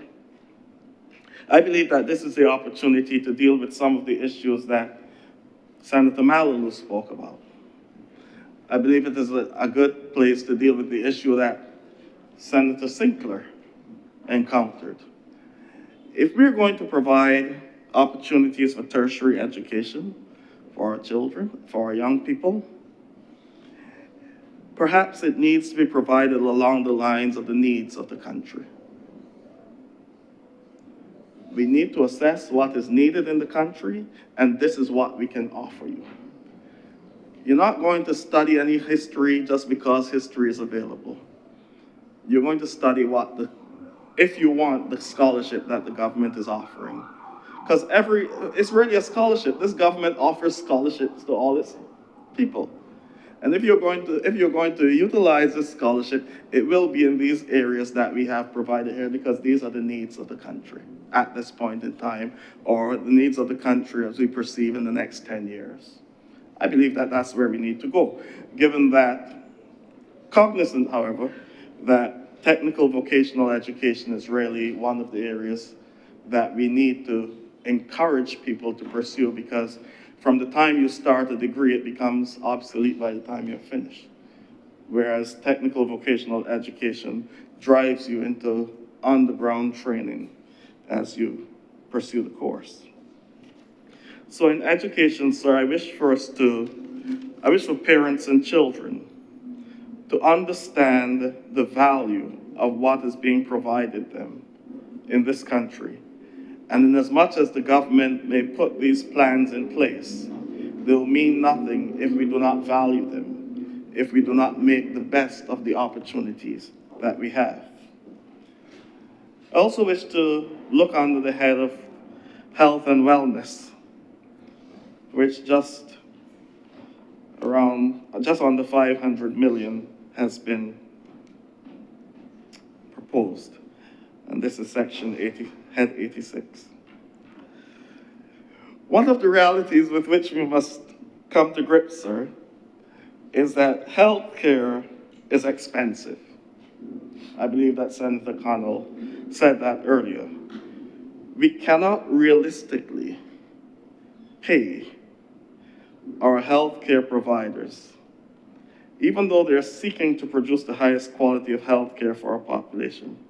We just cannot afford to pay them. And I wish to commend those healthcare providers who work day in and day out, long hours, knowing what their peers are making elsewhere, but still turning up and giving of their best for our people and our health. But what that means is that there must be responsibility borne by the stakeholders. Senator Connell called for a greater level of professionalism amongst his fraternity and people in the medical field. And I believe that one of the things that we have to be very cautious about are the rumblings that you hear from time to time which suggest that somehow materials from the government institution end up in private practice. I do not believe it. I do not believe it. I've heard. But if there's that perception out there, there must be some adjustment to our way of operating. But more so at the level of the populace, Barbados has a crisis of non-communicable diseases. In 2019, as I would have mentioned some time before, the Global Wellness Index, which takes information from the World Health Organization and other areas to compile its work, suggested that Barbados was rated among the 10 most unhealthy countries in the world. Barbados, among the 10 most unhealthy countries in the world. What that means is, as I said last year, we're putting money into a bag with holes, because we're pouring money into our healthcare system, but somehow the people for whom it is being done do not seem to realize that this is a sacrifice being made, and we should play our part to ensure that that burden is not so heavy on the government. According to the World Health Organization, in 2021 through to 2023, over 75% of deaths in Barbados have been attributed to non-communicable diseases. 75% of deaths. One commentator referred to this as Barbados' quiet catastrophe. How does this affect the economy? Apart from treatment, the major loss comes by way of decline in efficiency and productivity. The estimated cost to Barbados from non-communicable diseases is approximately US dollars 75 million. This particularly affects micro, small, and medium enterprises, which represent over 90% of formal businesses and 60% of the workforce. It means, therefore, that we, the populace, have a responsibility. The government can produce all these wonderful documents and attribute all this money to healthcare, but how are we helping ourselves? How are we easing the burden on the healthcare system? How are we working to ensure that the A&E isn't overwhelmed?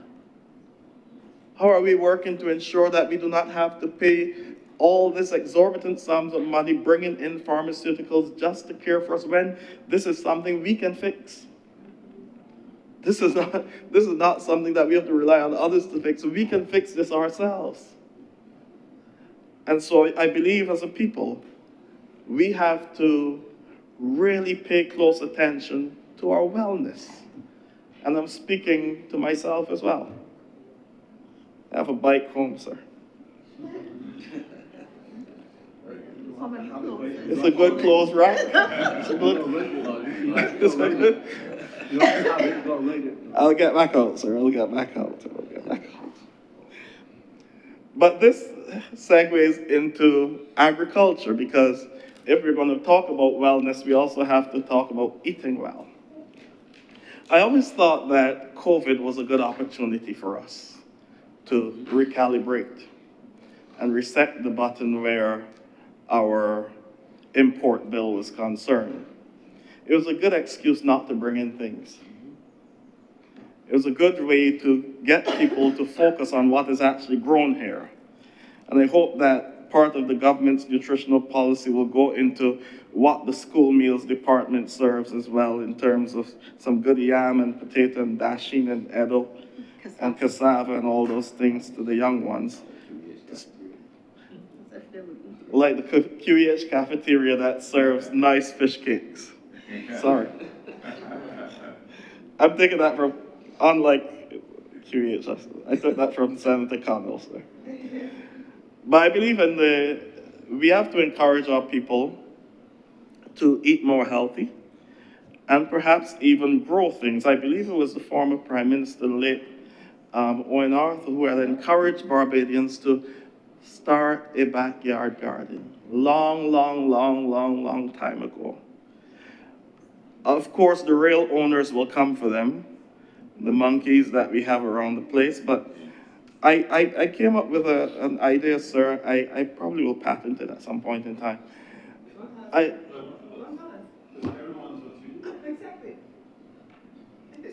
want to hear. You can keep a secret. I'm sure the populace can keep a secret. No.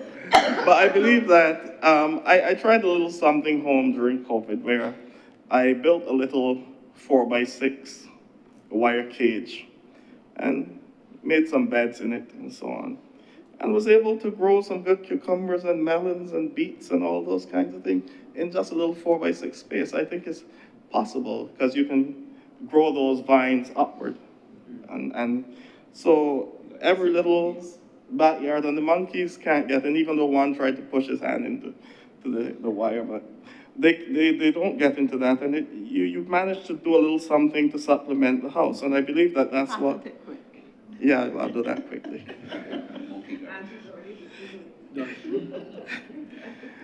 In addition to this, sir, in the area of health and wellness, I do not think that it is any secret that we have a problem with gun violence in Barbados. And that is a broad issue. It's a broad issue because if my former colleague, Senator Dr. Maynard, was here, he would remind me guns do not shoot themselves. And so it's not the gun that is so much the problem, but somehow the mindset of the people who get them in their hands. We had a mass shooting yesterday. I understand that 7 people were shot. Day before.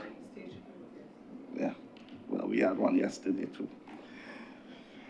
The report on gun crime in the Caribbean gives some rather alarming statistics for Barbados.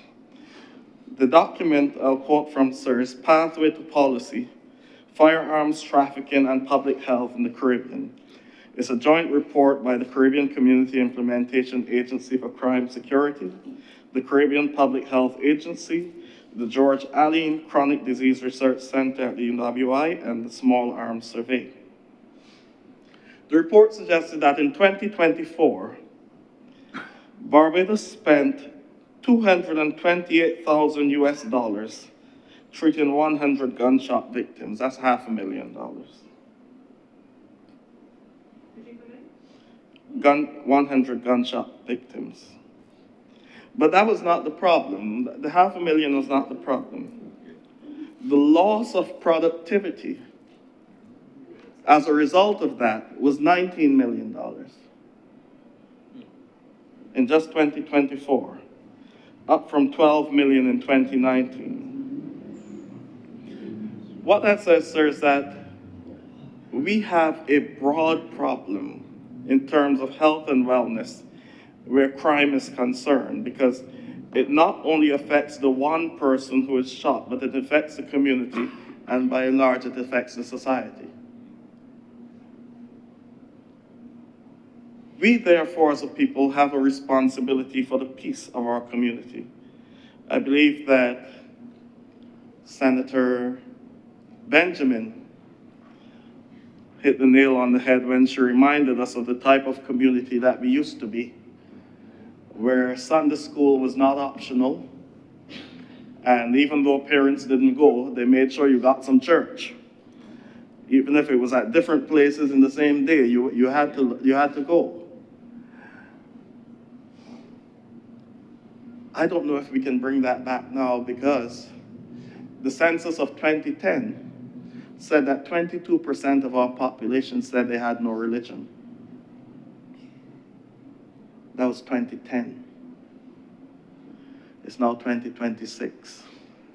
That could be close to 50% by now. They have no religion. It's like Voltaire said, God made man in his image, and ever since then, man has been trying to return the favor. So everybody creates their own religion for themselves. Nobody wants to follow a set of rules. Everybody creates their own rules, and they'll tell you, I'm spiritual. Whatever that means. But in addition to that, sir, we also have a pandemic of drug use in our community. Let's be real. I've said this over and over and over. I don't think we can stop it now. Somebody spoke this morning about the nature of what the block used to be like, where the older fellas would send home the youngsters. It was you, Senator Ford. Those days are done. The youngsters chasing the older fellas. Chasing them off the block. You know, and they have no respect for any institutions. They have no respect for elders. They're laws unto themselves. But Socrates did say something like that about the youth of Athens way back in 400 BC, so it's just the nature of young people. But I believe we need to do something to address the problem of drug use in our society, at least drug use in public spaces. I don't know if we can stop people now from doing what they do in their backyards or whatever they do, but I believe there need to be strict rules about smoking in public places. Yeah. And you know,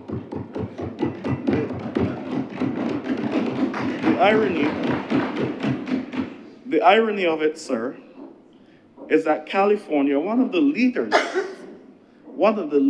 in the legalization of marijuana. As I've said before, California has a place called the Emerald Triangle, which is about 52 times the size of Barbados. And all they plant there is marijuana. But when you study the laws of California, you can't go in any public park and anything about you smoking. You do that at home.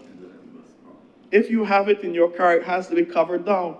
A car passed me the other day, sir, and I don't know what the fellow was doing in there. All they smelled was herb. So these guys are driving under the influence, because that's what it is, you know. Yep. They're driving under the influence, impaired. And so I believe that, look, the guys have already made up in their minds that you said 14 grams. I could have less than 14 grams, and If I have 14 grams for breakfast, 14 grams for lunch, 14 grams in between, and so on, is all right. Don't forget afternoon tea. Afternoon tea and snack. Yeah. But the reality is that you do that in your yard. Do that in your private space. And I think we need to be, Senator Malou spoke about discipline. There needs to be some discipline where these matters are concerned in our society. The horse has already bolted. I saw the National Council on Substance Abuse commenting on the problem only this week. I spoke several times about what are the THC levels on the ground in this country. Nobody knows. And these are serious matters. So I hope that we can deal with that as a matter of urgency. Because I believe it contributes. We may not be seeing it now, but I believe it contributes to part of the burden on our health system as well. Accidents in the workplace, productivity, decline in productivity on the workplace, because everybody needs a smoke break every 20 minutes and 15 minutes. But these are serious matters for us, so I really hope that we can deal with this. And the reality is that a lot of the opportunities that can be available to our youngsters are lost as a result of this. Because the very sports that Senator Ford spoke about, man, the boys go and you test them now, you can't get anywhere. You're going nowhere. It's best. So these are lost opportunities, and we're investing so much in these young people we cannot afford. We cannot afford now to drop the ball on them. As a church, if I may, sir, as the canon missioner of the Anglican Church, one of the things that we've been focusing on during this Lenten season is the theme, "Suffer the little children to come unto me," which is a reminder to us of the value of children amongst us and how Jesus saw them and how we should value the children in our community and protect them from the things that can destroy them.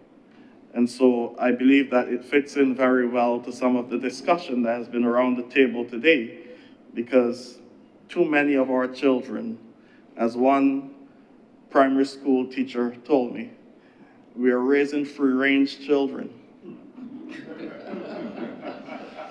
Up and down the place, nobody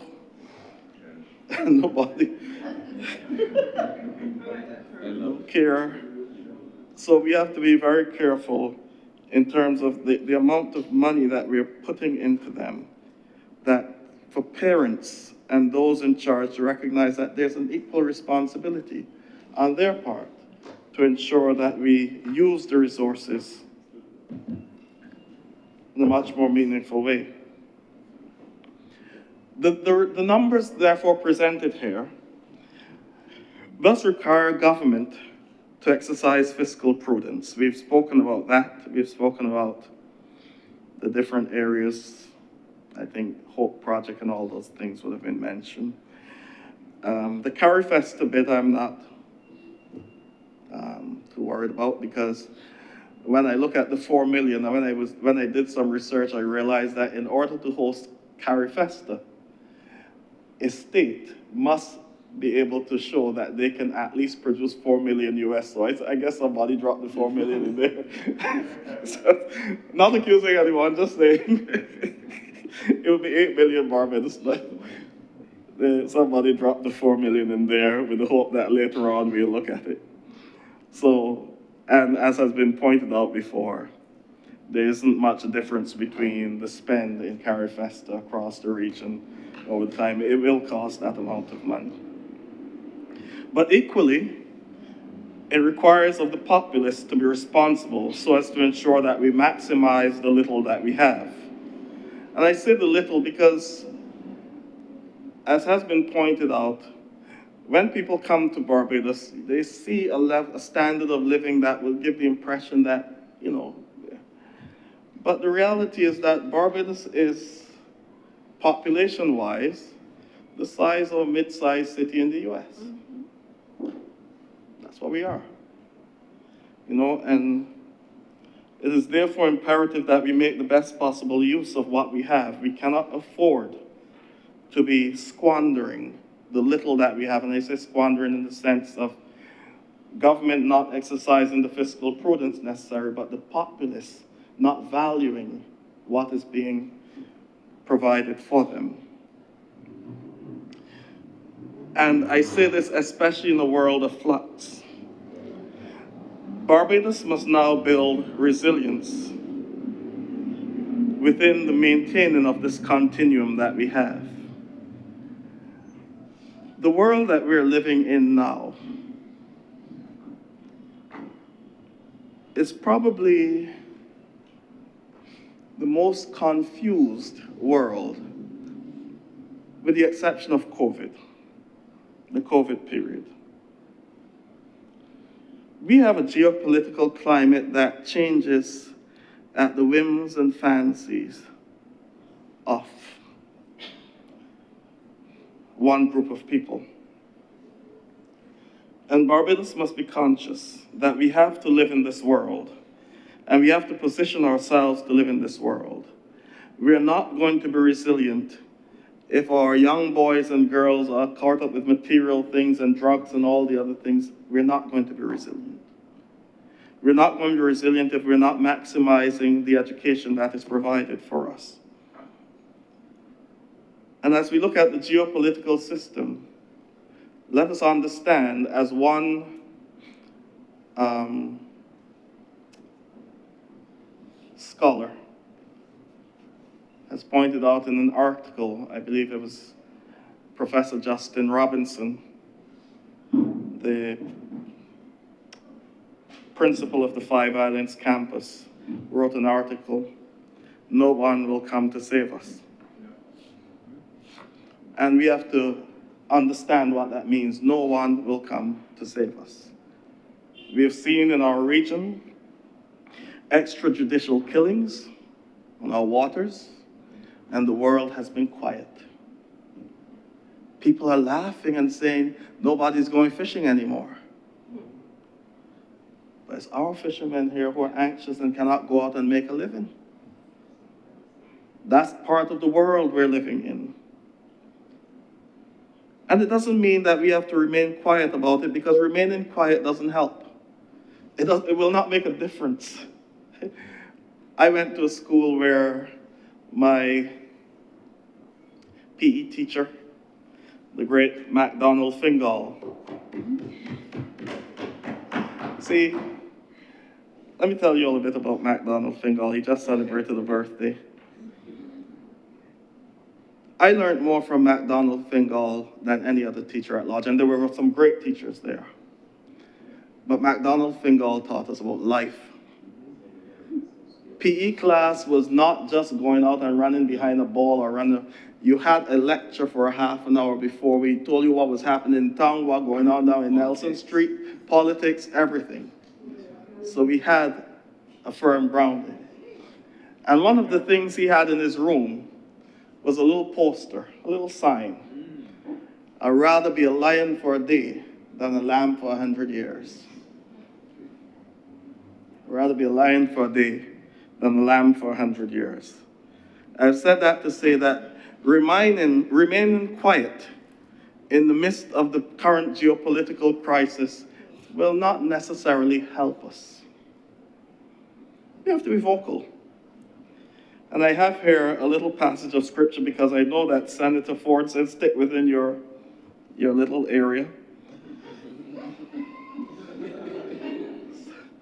I stay within my area.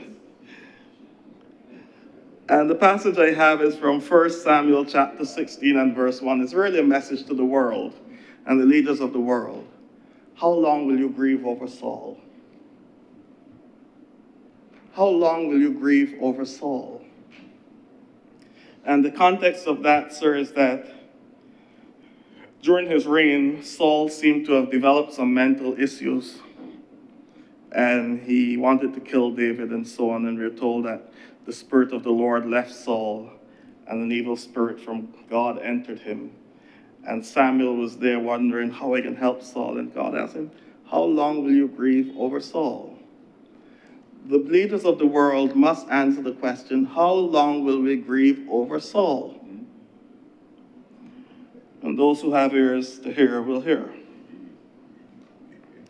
We've seen in our own region the obsession with energy and the energy grab. And again, the world remained quiet. As battleships amassed in our region, people were being killed every day. The leader of Venezuela was removed. Trinidad and Tobago and Guyana were specially invited to meetings. We should not lose sight of what all this means, sir. We should not lose sight of what happened a few years ago. As soon as Guyana started discovering oil, all of a sudden the world became very interested in Guyana's elections. And do not be surprised at who took over the leadership of Guyana and who is leading Trinidad. You see, the region has a history. It has a soft underbelly. And that underbelly was created by the Europeans, so they know it only too well. They know exactly where to go. They know exactly whose ears to whisper in. They know who feels that they're better than others. I'll say a bit about those two nations later on. As we gather here discussing this appropriations bill, there's a war raging in our world that nobody can tell why it's waging. Not even those who started it. On one end, one person said it's an excursion. And we know what an excursion is in Barbados. The same person said it was for fun. The same person said it was to stop the development of nuclear weapons, which the same person said he obliterated a few months ago, clearly not knowing the meaning of the word obliterated.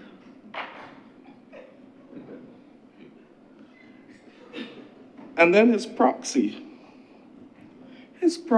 well, I don't know which one is the proxy, but I just say sidekick or whatever, said, we are fighting this war to usher in the return of the Messiah. Now, a Jew cannot usher in the return of a Messiah that they have not accepted as come. So we know it's nonsense. And then there's a saying, sir, that a fool exposes his own lies. That same person went on to quote a passage that said, Jesus has nothing over Genghis Khan. And there's a time when you have to have evil to overcome good. So they've told us where they stand in what is taking place in our world. And I want to caution us in this region. I want to speak directly, if you'll permit me, sir, to the people of Barbados and all who are listening. The current regime in our northern neighbor has totally embraced fascism. Fascists do not negotiate with anyone. So do not feel that remaining quiet will help you. I would have pointed out before all the signs to look for, because Senator Ford, along with being a theologian, I also did some work in political psychology, so that's part of my area as well.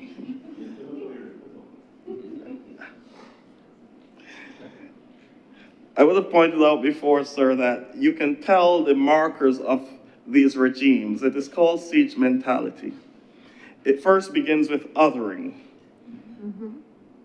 where the other is not to be mixed with. And we saw that taking place. It then continues to seek to create a homogeneous society. That homogeneity can come ethnically, or it can come through ideology. And I'm saying this because I know that there's some Christians out there within the sound of my voice who are supporting some of what is taking place out there. And I just want you to understand what you're supporting. After you seek to create this homogeneous society, there then has to be surveillance. And part of this surveillance is to make sure that nobody is going out of line. In Nazi Germany, Hitler had the brown shirts, who were the rough movement who would go and pull people over. Things are getting a bit icy up north. So there are those things that you have. And then one of the last traits of such movements is because they're chauvinistic and believe that they are special, is expansionism. That they believe that they can take over your property. Hitler did it with the false flag incident, where he said on the border of Germany, he got some men from the mental institution, took over a radio station on the border of Germany, dressed the men in Polish uniforms, and had them shout anti-German slogans, and said that Poland had declared war against Germany. And that's how the war started. Well, the guys are still trying to figure out what the one up there is about. But that's what happens, expansionism. But I want to tell us, here in Barbados and throughout the region, we just had our heads of government conference. On the first day of our conference, we had a visitor. An emissary who probably came to make sure that we towed the line. Caribbean leaders, there's no negotiation with fascists. They do not see you how you see yourselves. And ultimately, what will happen if this movement is not stopped, and it's gone very far now, it'll be very difficult to stop it, is that the little gains that Guyana has had in the past few years will be lost. Because we've now entered a world where the rules-based system is gone and might is right. But we should never cower. When they're finally surrendered in Iran, and not Iran surrendering, but the ones who are losing, when they finally run, they will come back down to the region to exercise and flex their muscles with those who they think they can overpower. Cuba seems to be in the crosshairs. Yeah. We've already seen, I don't know if there's any link, Cuban doctors being sent home from some parts of the region.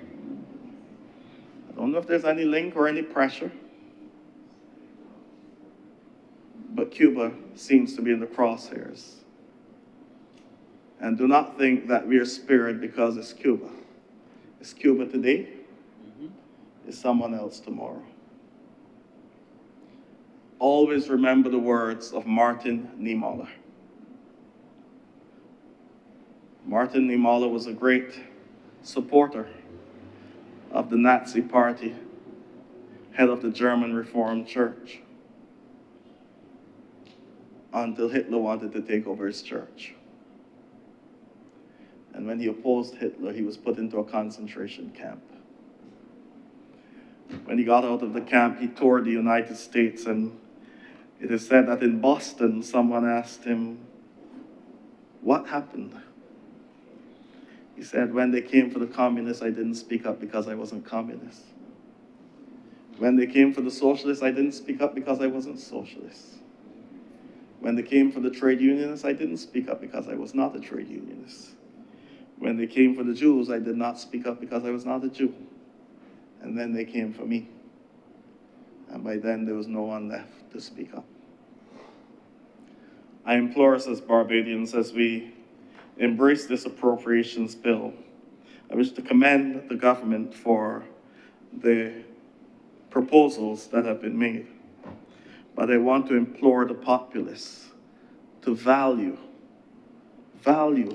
what has been given to us, especially in the form of education and health and wellness. Let us remember our journey as a people, collectively, especially these young boys. Somewhere somebody didn't tell the story clearly because they do not understand who they are. They do not understand that they are the product of a people who were never meant to be. And it is only through the grace of God that they're here. And we cannot squander that opportunity. We cannot destroy ourselves. There are more than enough people out there waiting to destroy us. We have to work together as a community, continue to build this continuum so that future generations may have something to stand on. Recognizing, as that 17th century person said, we are still on the richest spot of ground in the world. And just as it was able to produce to fill the coffers of great nations in Europe, we can now use it to produce for ourselves so that we can grow into the great nation that we've been destined to be, and that successive governments may continue to provide the types of policies that will help this nation grow from strength to strength. With those words, I thank you, sir.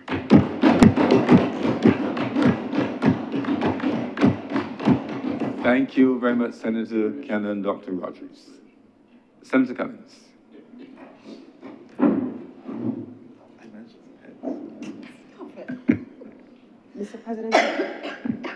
Mr. President, I beg to move that we suspend sitting until 10 a.m. tomorrow morning. Before I put the question, Senator Cummings, I have some other business I want to do. Can we revert to reports from select committees? Mr. President, reports from select committees recommitted. Thank you very much. The Honourable Senators, have a report from the Committee of Selection of the Honourable Senate, which I will read for you. Remember, the duty of the Committee of Selection is to recommend to the entire body the nominations for members to serve on the various committees of the Senate, as well as the joint select committees.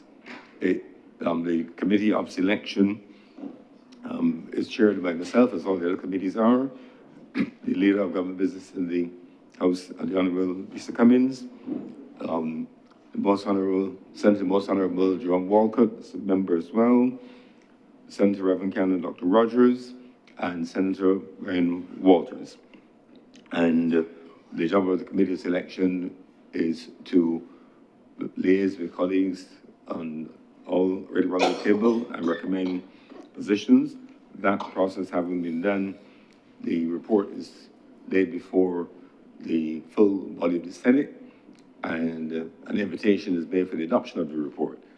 If that report is adopted, then those members become the members of the committee. That committee selection, appointed on February 20th, 2026, at the first sitting of the first session of our Parliament, 2026 to 2031, met on the 23rd of March, 2026. Present were myself, His Honour Senator the Most Honourable Reginald Farley, Senator the Honourable Lisa Cummings, Senator Reverend Cannon Dr. Rogers, and Senator Ryan Walters. Excuse of absence was offered on behalf of Senator the Most Honourable Mr. Jerome Walcott. The meeting was serviced by our two deputy clerks, Sir Nigel Jones, OBE, KC, and Ms. Beverly Givens, JP. The committee met to consider the nominations for membership of the committees of the Senate and the Joint Select Standing Committees of Parliament. The committee considered and made the following nominations for appointments to the committees as follows. Select committees, first of all, the Standing Committee, and the Committee of Selections recommending membership as follows. Senator the Honourable Lisa Cummings, Senator the Honourable Christopher Sinclair, Senator Karina Goodridge, Senator Andrew Madalou. The House Committee, Standing Orders Committee, yes. I should make mention of the fact that for all of these committees, I'm required to chair. So that's ex officio. So just read me into all of those. The House Committee, Her Honour Senator, the Most Honourable Elizabeth Thompson, Senator Jean Oldell, Senator Ryan Walters, Senator Ryan Ford. Committee of Privileges, Senator the Most Honourable John Walcott, Senator John King, Senator Karina Goodridge, Senator Dr. Kenneth Connell. The Regulations Committee, Her Honour Senator the Most Honourable Henrietta Elizabeth Thompson, Senator Roshana Trim, Senator Ryan Walters, Senator Reverend Canon Dr. Rogers. And then the Joint Select Committees. These are committees of the House of Assembly and the Senate. The Library Committee, our representatives to serve with the members of the House in that committee will be, and I don't chair these, Senator John King, Senator the Honourable Shane Archer, Senator Ryan Walters, Senator Karina Goodridge, Senator Mary Redmond, Senator Dr. Connell. Committee of Public Accounts, Senator the Honourable Lisa Cummings, Senator the Most Honourable Jerome Walcott, Senator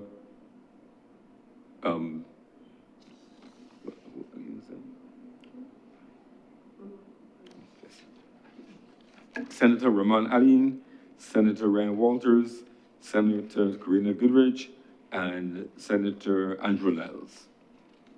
The Joint Select Committee on Governance and Policy Matters, our Senate representatives to that joint committee will be Senator Ramon Aline, Senator Kamisha Benjamin, Senator Karina Goodridge, Senator Jamal Slocum. The Committee on Economic and Productive Sectors, Joint Select Committee again, Senator the Honourable Jonathan Reed, Senator the Honourable Christopher Sinclair, Senator Ryan Walters, Senator Andrew Madalou. The Committee on Social Sector and the Environment, Senator Roshana Trim, Senator Janelle Oldell, Senator Karina Goodridge, and Senator Reverend Canon Dr. Rogers. So the committee's election hereby submits its report to the Honourable the Senate, and I beg to move that this report, unless there are any objections, be adopted by the Honourable the Senate. Those in favour? Those against? The report, since the ayes have it, the report is adopted, and therefore the committees are fully populated as of today's date. I know in the case of the Joint Select Committees that there are several matters which have come before the House which are to be referred. Several of them were from the previous session. As you know, when a session comes to an end, all business ceases. But there were a number of bills which either were in the consultation phase or about to be, and there's an urgent interest in having those matters resumed. The Joint Select Committees are an especially good mechanism for consultation with the public, and it is therefore of importance that these committees be populated. So thank you very much for your support of this report from the Committee of Selection, and thank you for approving it. So the question is that this sitting be suspended until tomorrow, Wednesday, March 25th at 10 o'clock a.m. promptly. Will those honourable senators in favour please say aye? Aye. Those against please say no. Methinks the ayes have it. I want to thank you for an engaging day. Many serious points were made, woven in with some humor to keep us alive and to ensure we consume the right amount of oxygen. And at the end of the day, a rich discussion on this matter of great national importance.